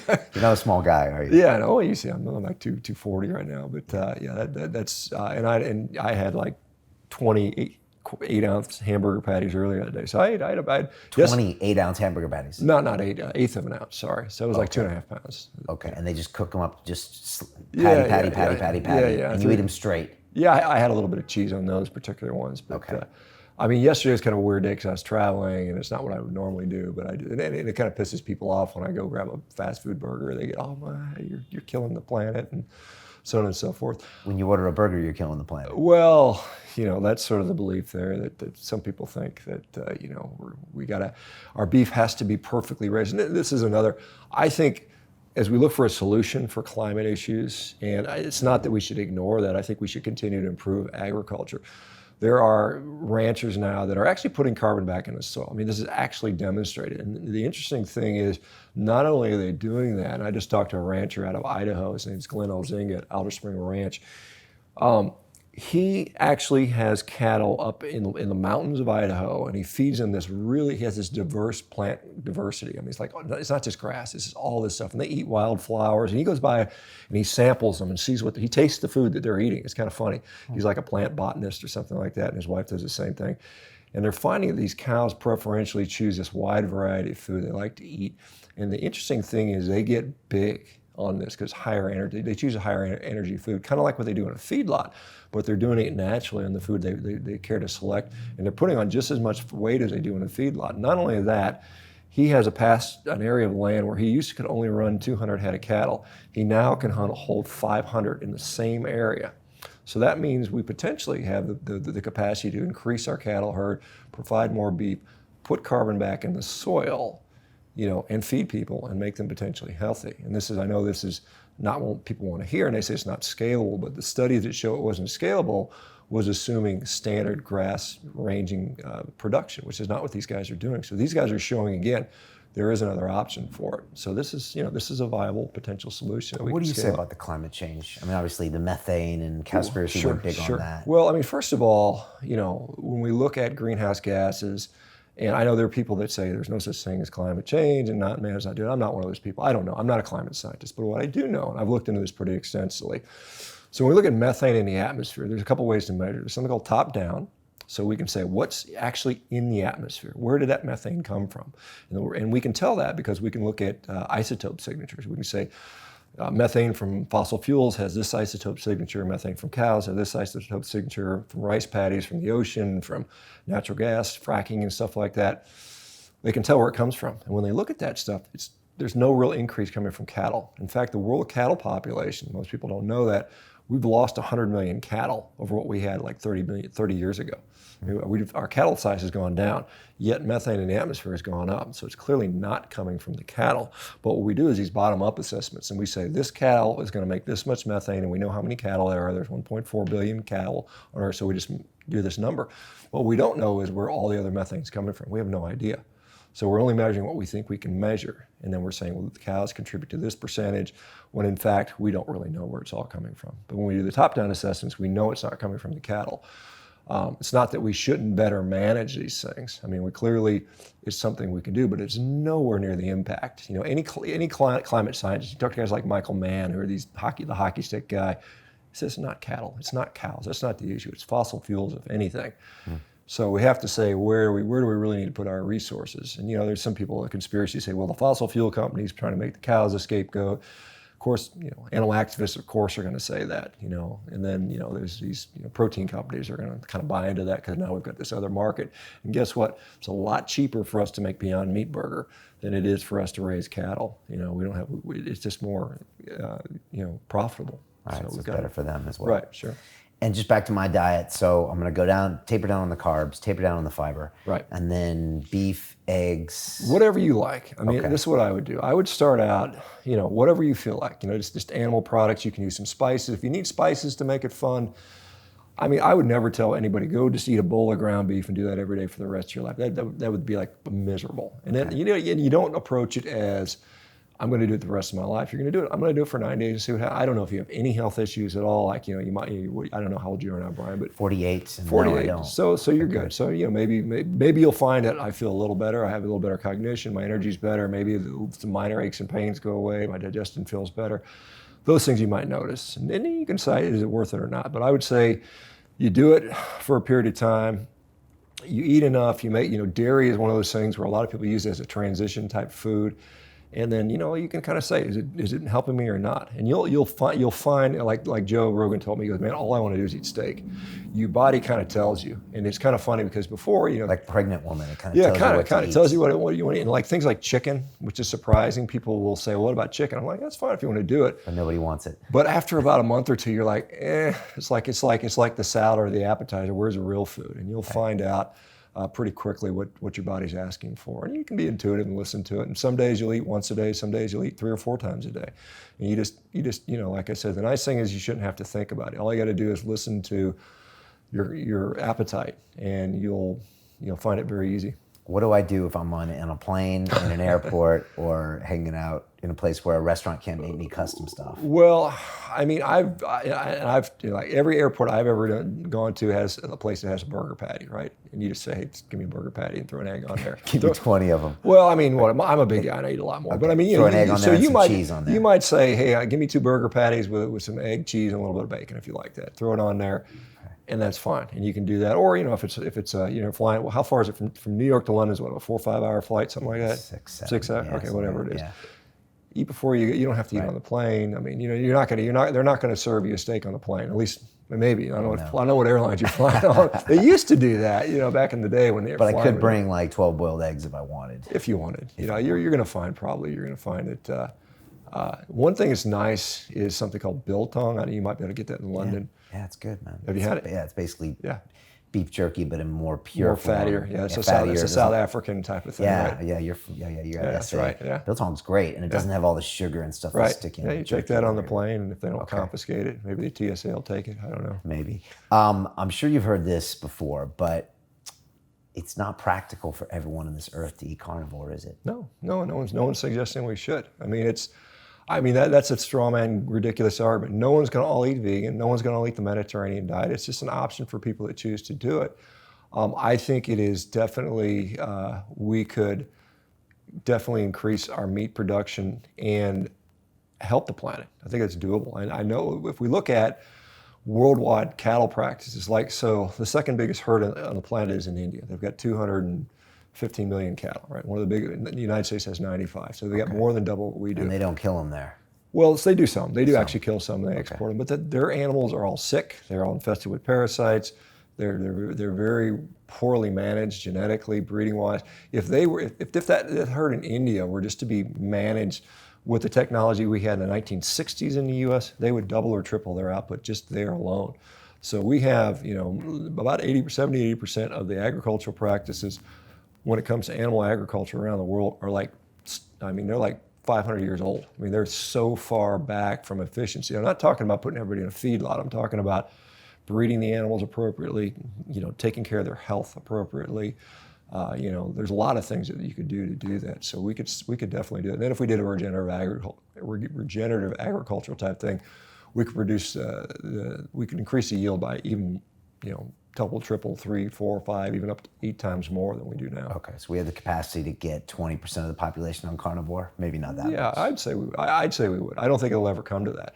I think for most people, and this They don't have the discipline, or they're not going to be interested. I don't think it's necessary. I think for many people, you can use it as a tool. And I say, you know, that's why I say do 90 days, assess it, and then most people, what they'll do is they'll end up carnivore adjacent. They'll no longer be scared of, you know, meat in particular, even red meat. They'll eat it regularly, and then they'll find what other foods go in there, and that's perfectly fine too. You know, like I said, we're 70% plant-based right now in the U.S., but to be fair, it's 70% junk-based is what we should really say. Yeah. And if we get rid of that, and you know, we just kind of, this is a real thing. If we were really serious about this stuff, we would really be we wouldn't be going after meat. We would be going after the junk food. We would just say, get rid of the junk food, stop producing it, stop buying it, stop eating it. I mean, the problem is it's cheap, it tastes good, you know, it's designed, it's marketed to us, and people they don't care. I mean, it's just, well, I'll just put whatever in my mouth. Yeah, it gives them a temporary reprieve from their shitty day. Sure. And that's the thing. A lot of people, unfortunately, their entire joy in life is eating, and that's kind of a sad situation, quite honestly, because there's so much more things you can do. And the nice thing about this diet is I don't even think about it. I mean, other than the fact that people ask me constantly, but I don't really think about food in my own life. I'm just, what I want, I'll have 2 steaks or 1, I'll eat them, and I'm done. That's my thought plan for the whole day. And then the rest of it is doing all the other things that are fun about life. So in a way, maybe the carnivore diet is a gateway drug to cutting out all the garbage. Potentially. It can be. It's one of the unique and most effective tools for getting the garbage out of your diet. Doing a reset. Because there's no products. I mean, you're not going to see, I mean, with keto and paleo, you get the bars and the processed crap. I mean, outside of some biltong and some jerky, you're really not going to see that. There's people that are trying, and it's not going to go anywhere. So I mean, it really just gets the garbage out of your diet, and it's unique in the fact that people will say, I have no more cravings for this stuff. Because I think what happens is, and I think this is a problem, even with obese people, whether obesity is a problem of malnourishment. These people, they're calorically replete. They got plenty of calories, but they got no nutrition. They got no protein. They got no vitamins and minerals. They're just eating this constant food, and they're always hungry. They're just like, well, what is that, the Lay's potato chip? But you can't eat just one. Because you can't. Because it's like you get it and you keep eating and eating and eating. It tastes good and it's giving you no nutrition. It's great technology. But with this, you get so much nutrition. You'll find it. You can sit down for breakfast. Even if you don't even have to be on a carnivore. Go down for breakfast, have a 16-ounce steak and 6 eggs. You're not going to want to eat for the rest of the day. You're not going to care about anything else for the most part. And that's what happens over and over again. If you do that, if you do something like that for 6 weeks, 2 months, all of a sudden, the pizza, the bagels, the cupcakes, they don't interest you that much. Not as attractive. And the nice thing about that is it's not that you could never eat those things again, but you have the control. You have the sort of the physiology and the psychology to say, I don't really need that. I can choose to have it if I want it, but it's not a compulsion. Because I know it used to be, I'd be a little bit hungry and there'd be a plate of cookies at the hospital or something. Some patient would bring in something and there'd be a donut, and I'd say, I'd walk by 3 or 4 times, and then I'd say I'd have one. And I'm a big guy. I'd eat one, and then all of a sudden, I got 6 of them in me. It's like, it just happens. You can't stop once you do that. But now it's like, I could be literally starving, and that stuff's sitting in there. I'm like, I can wait. I can wait 2-3 hours so I can get a steak. You get a steak and something that's really tasty. Yeah. One thing Rogan kept asking you about was your own blood work. Right. And you were like, I haven't actually done it. Right, sure. Have you done it, or do you not care? Well, it's not that I don't care. It's not that I haven't done it. I mean, it's something that I think that one of the problems we have as physicians is assessing health. And I think that we can use cholesterol as an example. It's not that I think cholesterol is irrelevant or we shouldn't worry about that, but I think we have to put it in context. And so there are a lot of people. I get people sending me their blood work every single day. What do you think about this, doc? And I'm like, I don't know. I don't know what your situation. I don't know what your clinical situation is. So you have to be able to put this in the overall package. With heart disease, for instance, we know that LDL cholesterol has been identified as a risk factor. There's people up and down will swear it's the most important thing we should ever treat. And I don't say that, but there's other people who say it has no bearing whatsoever. And I say, I think it depends on who we're looking at. Now we know that, according to this one study, 88% of us in America are metabolically unhealthy. And so when you put an elevated cholesterol in that population, probably it's a problem. The problem is most physicians think it's just like, well, 80% of the people are that way and we're going to treat everybody the same way.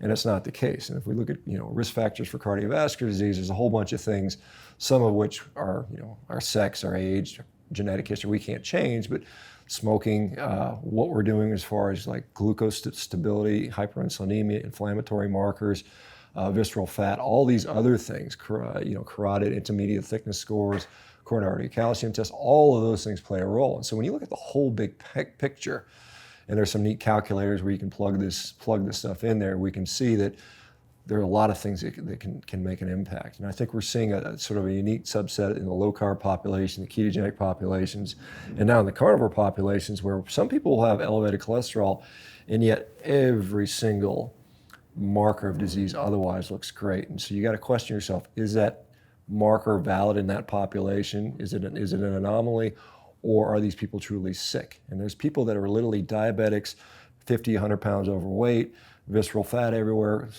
super high insulin, super high inflammation, and all that goes away. And now you're telling me that person has increased his risk for cardiovascular disease? I'm saying that doesn't comport. It just doesn't make sense. So just looking at it, but I had my coronary artery calcium scan tested. I had this 2 years into the diet, and I'd been on a high-fat ketogenic diet for 3 years before, on a paleo diet, and I've eaten meat all my life, and perfect zero, not a scrap of calcium. And so it's like one of the better indicators for cardiovascular disease. And the problem with blood work is that it changes so quickly. I mean, you can literally get your cholesterol or your vitamin D measured on Tuesday, and by Friday it can be changed by 50, 70%. So it's so dynamic. I get less concerned about that. But when we have something that's more, sort of a more chronic indicator, like what's going on with the calcium in my heart, what's going on with my carotid blood vessels, what's going on with my visceral fat, simply waist to height ratio, those things are markers. Those things tell us what's going on long term. Those things are more important to me. Okay, all right. What do you think of the movie Game Changers? Well, I mean, obviously James Cameron produced it. There's a lot of money into it. It was a well-produced film. It's compelling. It's basically an emotional story. I think some of the sort of the science behind that is very suspect. Again, they use a lot of these associational data. There's epidemiologic stuff, which really has no real bearing on anything. Some of the contrived experiments they did with the cloudy blood and the erection stuff is just nonsense. I mean, it's not. I mean, you're a doctor. What did you see when they're presenting that stuff? Well, I saw it as just, basically propaganda. I mean, the interesting thing is, when I looked at the athletes that were profiled, and you go follow them up 2 or 3 years after the movie, because the movie, I think most of it was shot in 2017. Tim Sheaf dropped out of the movie, and you look at most of the athletes, and almost all of them were retired, injured, or no longer playing. So I'm like, what's the long-term consequence? And what I've seen, and again, obviously I have a very biased view, but many vegans many athletes that try a vegan diet, they may feel better like you did for a few months, but then we see a decline in performance for many of them. We've got guys like Cam Newton in the NFL and Kyrie Irving. All these guys are constantly getting hurt and they're not healing as well. I mean, there was a neat gal that I interviewed. Her name was Kai Freneau. She was on the Naked and Afraid show. She went on as a vegetarian, first time. And she ended up eating meat to survive, and she made it through. But she said she went back to a vegetarian diet after that. It took her 2 years to recover she lost like 20-some pounds. Took her 2 years to recover. And then she went on again on that show as a carnivore. And I think that show has yet to be released, but I interviewed her. And she said within 2 or 3 days, she was back working out in the gym, feeling great, because she started eating meat right away. So I think there's a difference in recovery.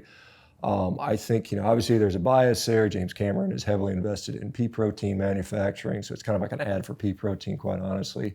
You got Arnold in there, just basically. Why is Arnold in there? Well, I mean, I think he's buddies with James Cameron. Yes. I think that's it. And he's not vegan. No, of course not. But I mean, I think I don't know what he was thinking, what he was saying lines about. You've got pictures of him eating all this steak as he was a body. First, there's no way on earth Arnold Schwarzenegger would be who he was had he not eaten meat. Back then. I mean, he would not have done that as a vegan. I mean, not that there's anything against a vegan doing athletic stuff, and many of them do, reasonably well for them. I would say despite of veganism. And I think, honestly, if they were just to get rid of the junk food, eat a whole food diet with meat and plants, they would probably do better than they are now. I mean, and I think that's what we would see. So Schwarzenegger couldn't have got there without meat, not that size. No, I don't think he could. And there's drugs in there as well. But I think that what we see, we look at a lot of these NFL athletes, and I mean they're gifted. I mean, they're genetically, they look like perfect specimens. They look ripped. They're carved out of stone. And you look what they're eating. A lot of them are eating McDonald's and just crap French fries and drinking, Pepsis and stuff like that. And you see these guys and you're like, look how genetically gifted you are. And then they go vegan. Some of them, they feel better because they've given up the shakes and the Coke and the fries, and they feel better. But I mean, I think that's the genetic potential that they have. It's not the veganism. For some of it, it's like some of these guys are taking drugs. I'm like, well, that's a testament of how good drugs are, not your diet. Yeah. Were you surprised by the athletes they actually had in that movie? Had you heard of them before? I'd heard of many of them. We go through that. I mean, there's guys like Kendrick Ferris, who's an Olympic lifter. But you look at his career. He went to the 2016 Olympics, and he actually had his worst performance of his career there. I mean, he gained weight. He was in a higher weight class, and yet he totaled lower than he did at a lower weight class. He got weaker and fatter, basically. So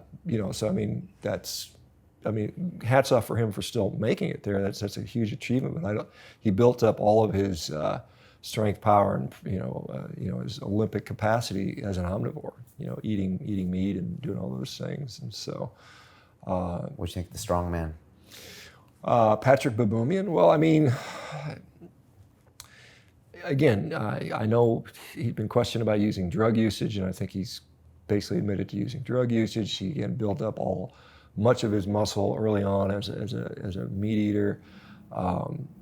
He's strong relative to many people, but he's not nowhere near the world's strongest man. I mean, we talk about guys that are actually competing at the world's strongest man, and he wouldn't get an invite. He's just not that good. So I mean, again, despite his diet, he's done reasonably well. I think if he included meat and drugs in his diet, he would be even better. I mean, I think he's already there on some of that.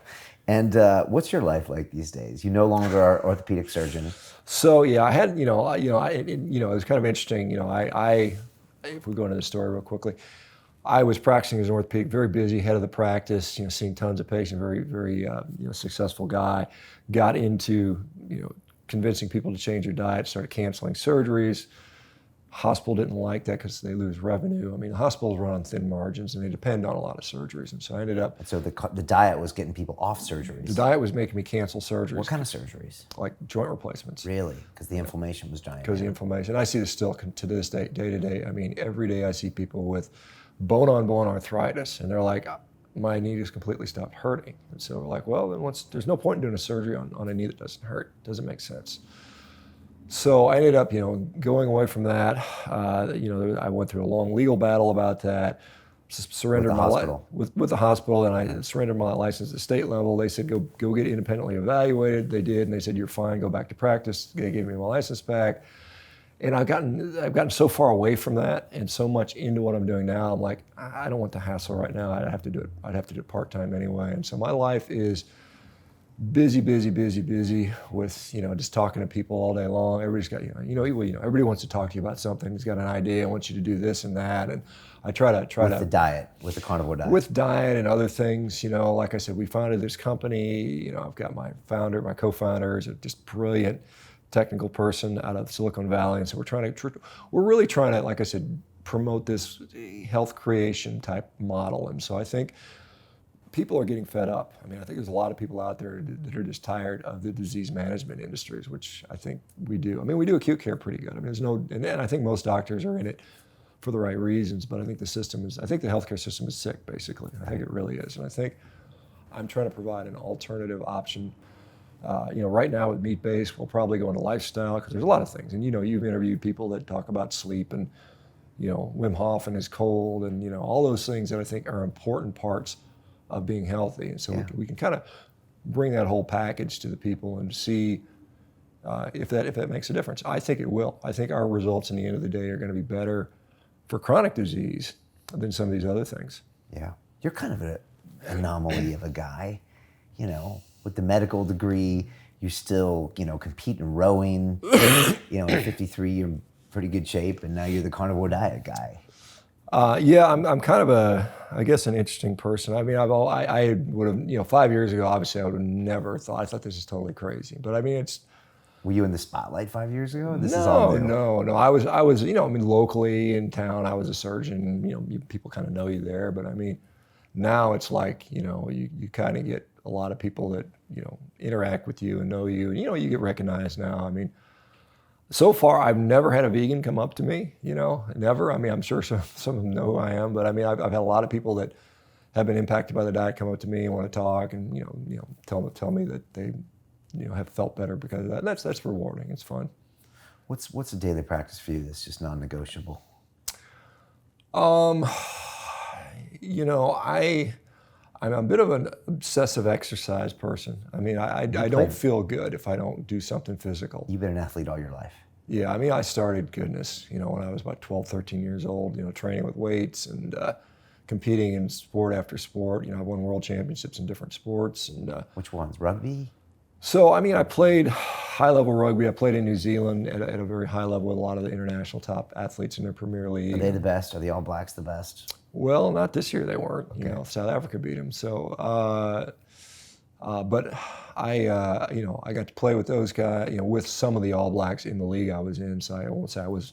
So I got to play at that level against these guys. I did, powerlifting.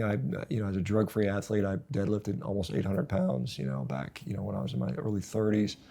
I went into strongman stuff. So I did all the strongman, carrying the Atlas stones and pulling the trucks. And what's that like? I really liked it. I really had fun. It was a fun way to train. Again, this was in my early to mid 30s. The problem with that is I realized, there was the first ever national championships in the United States. I think it took 5th in, which way back then wasn't bad, but I realized that if I was going to be successful at sport, I would have to take drugs. And I just didn't want, that was something I just made a decision I was never going to do that. Why?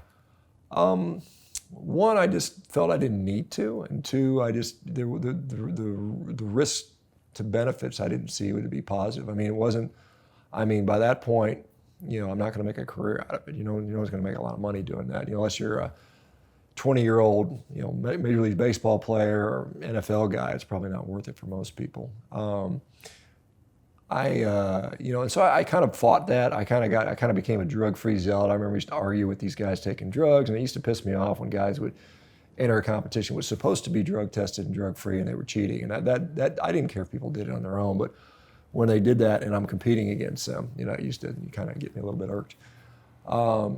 So I went from that, powerlifting, I got into the strongman. Then I got into the throwing, the Highland Games. I remember I was in my office and my physician assistants came in wearing a kilt. And I was like, what the hell are you doing? He was telling me this is this day and they have a Highland Games contest and you throw all these things. And I went out there and got borrowed a kilt and fell in love with it. It was just a lot of fun throwing stuff. And then I trained for a while, trained with a couple world champions and ended up winning a Masters World Championship and set a world record in that one. Did that for about 4 or 5 years. And that's when I got tired of being 290 pounds. And then I got into this rowing stuff. And then I just kind of hopped on there and had fun. I won the world championships last year in that. And so that's... In the Highland Games? No, in the rowing. In the rowing, okay. Yeah, so. What, they stick you on an erg and you go head to head with Yeah, you people? go on an erg and you go, the distance I'm doing is 500 meters. And so it's like... How long does that take you? My best time was 1:14, okay. And so the world record when I set it was 1:18, so I took 4 seconds off the world record, as an completely meat-based athlete, which is interesting because it is a highly glycolytic activity, as far as, what system you're using, energy system. So a lot of people would say you can't do it without carbs, and, I would say, look, I broke the world record without them, and again, I would say that glucose, it's not carbs, it's glucose, and glucose, I think on a carnivore diet as an athlete, you've got plenty. Okay. And along the way, you launched some nuclear missiles, or didn't launch them, I hope. Well, we would have heard about them if we did. No, I was trained to do that, and we would do simulations, and they would do launches. I don't know if it's probably still classified or what I can say, but they would do launches to test the accuracy and stuff like that. So we would do that, and it was a good job, and I was a mid-20s lieutenant in the Air Force, and we'd work every 4th day, 24 hours in an underground launch control facility. And the rest of the time we're off. So we're running around just having fun skiing. I was up in Wyoming and going skiing in Colorado. And it's a pretty good job. But it was very stressful when we would do tests because we would do simulations and the NSA would come in and test our reliability. And I remember one time we had a guy who made one spelling error and it made the whole entire base fail on one spelling error. So it was kind of really a very stressful type time, and generals would lose their jobs, and everybody, so it was, it would go from, being pretty chilled out to being very stressful pretty quickly. Did you always know it was a simulation, or did they sometimes? No, not always, but you had some routine maintenance and stuff we knew would do routine, and there would be things that would be tests, and we would have to, maybe it would be the way it was. In the real world, if you know what's going on in the real world, you kind of get an idea if we're at heightened threat. And there were times when we were a little more heightened threat, but I was doing it back in the, I guess, early 90s, and there wasn't much going on, in the world, so it was pretty unlikely. Should we be worried about these big nuclear arsenals or not? Probably not. Right. I know we talk about Iran and North Korea and stuff like that, but I think in the U.S. we're pretty protected from Russia? that. Yeah, probably too. Yeah. They're not going to hit their own button on Probably us. not. No, it probably doesn't make sense. That's the whole reason between that mutually assured destruction doctrine. That if you blow us up, everybody's dead. So I don't think anybody's that crazy yet. There's a great movie called Fog of War by Robert McNamara, and he just says, he was on the Cuban Missile Crisis, and he spoke with Castro afterwards, and he said, you knew that if you would push that button, we were all going to be destroyed. And he said, you still were going to do it. And he said, yeah, I was. And he said, that boggles my mind, and it's something that I worry about for the next 100 years of humanity, is that men will act irrational in certain situations, even though it seems obvious not to do something like that. That was his last warning before he died. Interesting. Yeah, I think, I guess you could see one of these rogue states doing something like that, but I don't think it would be a World War III scenario. I mean, you could see, say Iran gets one and launches one and makes it into Western Europe. I mean, probably what would happen is Iran would be quickly, taken over, destroyed. You'd kill, 20, 30 million people, and that would be the end of it. But it's still terrifying to think about. Sure. Yeah. What does MeatRx look like in 10 years if it's all going the way you want it to, or even your life? Well, what are you doing? If I'm successful, and I don't know what that means financially or personally or whatever. If I'm successful, I've helped millions of people. I mean, that ultimately is what I want. And whether it's through a carnivore diet or some other. Why does that matter to you? Why does it matter? Yeah, is it the Socratic oath? I think I went into medicine to help people, and I mean honestly, it gives me great joy. I mean, there's nothing better in life to be happy and to have other people let you know that you've helped them. I think you can't put a number on that. And so so the number is more, and if it gets to right now it's at tens, maybe even up to 100,000. If that gets to 10 million, 100 million, which I think, the potential's there. I mean, in some shape or fashion. It may not be everybody on a carnivore diet, but I think, we go from this is a thing, it's political season, right? We got Trump and we got the Democrats, and they're all yapping and screaming about how we're going to pay for health care and giving us access. I'm like, what are you giving them access to? This is the analogy I use. We're sitting there, we're on the Titanic, and this is a healthcare system. And there's an iceberg right there, and we're screaming about the deck chairs, how to rearrange them. I mean, we need to be on a different ship, and I think that's the problem with our healthcare system. We need to do a huge overhaul on, and it may not even be fixable. It may just be we just need a separate system, and we need this, what I like to say, the disease management or the health creation system. And I think that's, like I said, we'll see what the market supports. I think it will. I think people will be happy to be healthy. I think we're building it a little bit right now, talking about it, I mean, this is some of my most watched episodes. We're talking about diet or breathing or cold therapy. Sure, and absolutely. People are you're part of it. I mean, you were part of it, and this is a nice thing about where we are today versus, guys like, you can use Atkins or Pritikin or whoever the dietary guru was back in the day. We now have this huge social media platform, thousands, millions of people are watching it. People are on social media saying, hey, I saw you and I did the same thing you do and I got the same results you did. So now we don't have to wait on some Harvard study. We can just say, look, this is what's working. This is all I really care about at the end of the day anyway. I don't care who agrees with me, because again, you only get one body. You got to live in it. You're not there to make your doctor happy or your mom happy. You're here to make yourself feel good and perform good. And be objective about it. I think that's at the end of the day what everybody wants. Yeah, for sure. What scares you? I think we're seeing some degree of censorship occurring. We're seeing platforms being shut down. We're seeing discussion being stifled. We're seeing, some of the, like I said, there's a lot of capital. Some people have estimated the companies that want to see this, what I call, human pet food future. We're going to have this human designed food that's highly profitable. There's something like $5.7 trillion of capital behind creating these industries. And I think they control the market, they control the media, they control our perceptions, they control the SEO for Google and all this stuff. And I think that is something that, we're going to see this increasingly happening. Right now, it's very subtle. I don't know where it goes. Do we get to book burnings and bannings and restrictions and that type of thing, taking away freedom of choice? Food sovereignty is an issue. They want to centralize all the food supply and control that, whereas we're saying, hey, let the little small rancher produce this product, and if we want to support them, we can do that.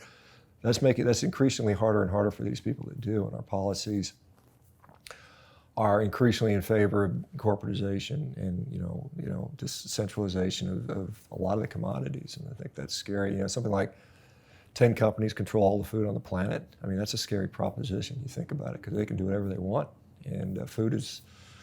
We can't live without it, right? It's essential to us. Yeah. What would we be surprised to learn about Shawn Baker?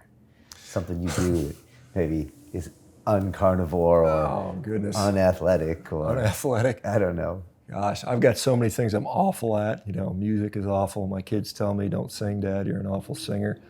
You know, I mean, I truly care about animals. I mean, I do. I have pets. I have animals. People think I'm this horrible guy that suggests you should eat an animal, but I mean, it's, you know, I have compassion for, you know, people. I mean, I put people above animals. I'm sorry, that's just the way I am. But I mean, I've seen too much, you know, too many suffering people to not want to do that. And, you know, I certainly empathize with people that feel that, you know, they want to make no animals die. I mean, that's obviously that's not practical at all. Is it ridiculous to put animals above humans? Do you think that's something inherently wrong with that? Yeah, I mean, I do. I mean, I understand, you know, the sort of thought that we should allow all the species to live in peace, and, you know, they should live out their natural lifespan. But that's not consistent with anything in the natural world at all. People talk about being, I know Joaquin Phoenix gave his Oscar presentation, he's talking about how we become distanced from the natural world. I'm like, the vegan diet is the most unnatural diet on the planet, if you ask, you know, if you ask my opinion. But I mean, there's, you know, animals that will sit there and eat their own offspring. I mean, that occurs. And we are probably the most humane, you know, not all humans, but I mean, our practice for obtaining food is the most humane way of all species on the planet as far as how we kill those animals. Now, we can argue about how they're raised, and I think it's very different between which country you're in and which animal you're talking about. I think things like battery chicken farms, in my view, are probably something that not great. It's one of the reasons. Now, the reason I don't eat chicken is just because it's not a very nutritious food. But I think there's a lot of different nuance in there, and I think, you know, particularly with the big ruminant animals, which I think we're better suited towards, they generally have, you know, a pretty good life overall. What about hunting? I mean, we were talking about the deer earlier, but do you hunt, and do you think hunting is a humane way of killing animals? I mean, there's some good arguments for hunting. I mean, you know, we can't do hunting on a mass population. I mean, there's just not enough animals. I mean, we have 15 million registered hunters in the United States.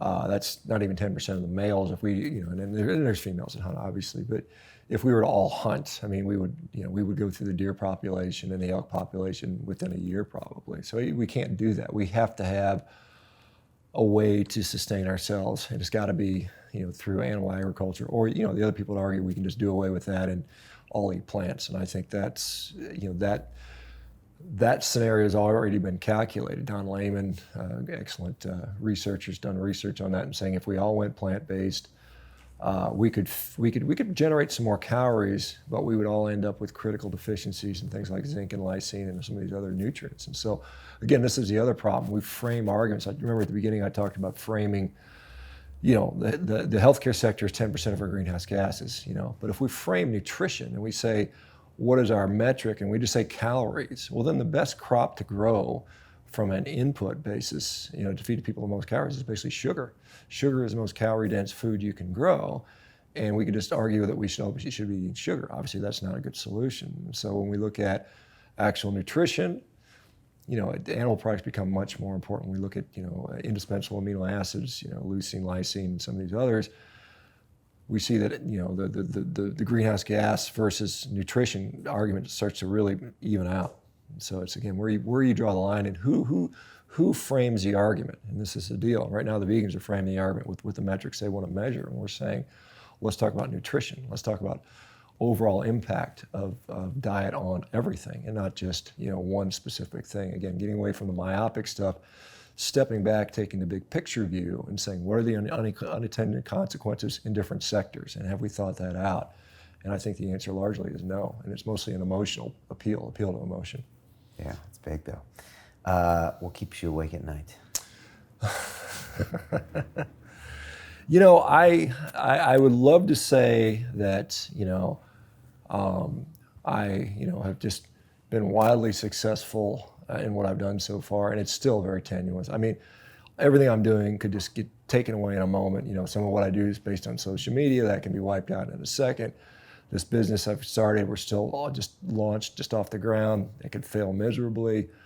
I mean, I can be, you know, without a source of income. Those, you know, those things worry you. You know, and it's one of those things you just never know. I don't worry about my health or any of those things. I'm pretty happy in the decisions I've made with that. And, you know, obviously family, you want to make sure your family's doing well and taken care of. But I put a lot of thought into this stuff, and I think I spent a lot of time thinking about, what can I do to continue to make an impact? And it's, I mean, a lot of it's fun, just thinking about. I mean, I really enjoy what I do. I really have a lot of fun, and I know it seems like some people think I'm mad and angry, but I'm just passionate about it. I mean, I think we have, we've been told one message, and I think there's a lot of different options that we are not, willing to look at. I'm trying to get that out there to as many people as possible. Yeah, you're not a mad guy at all, but you look like an intimidating, tough guy. Maybe that's why. Shawn, I always ask a couple questions at the end. I'm going to ask you, if you could pick up a phone and call up 20-year-old Shawn Baker and give that young man some advice, what would you tell him? Probably to, just.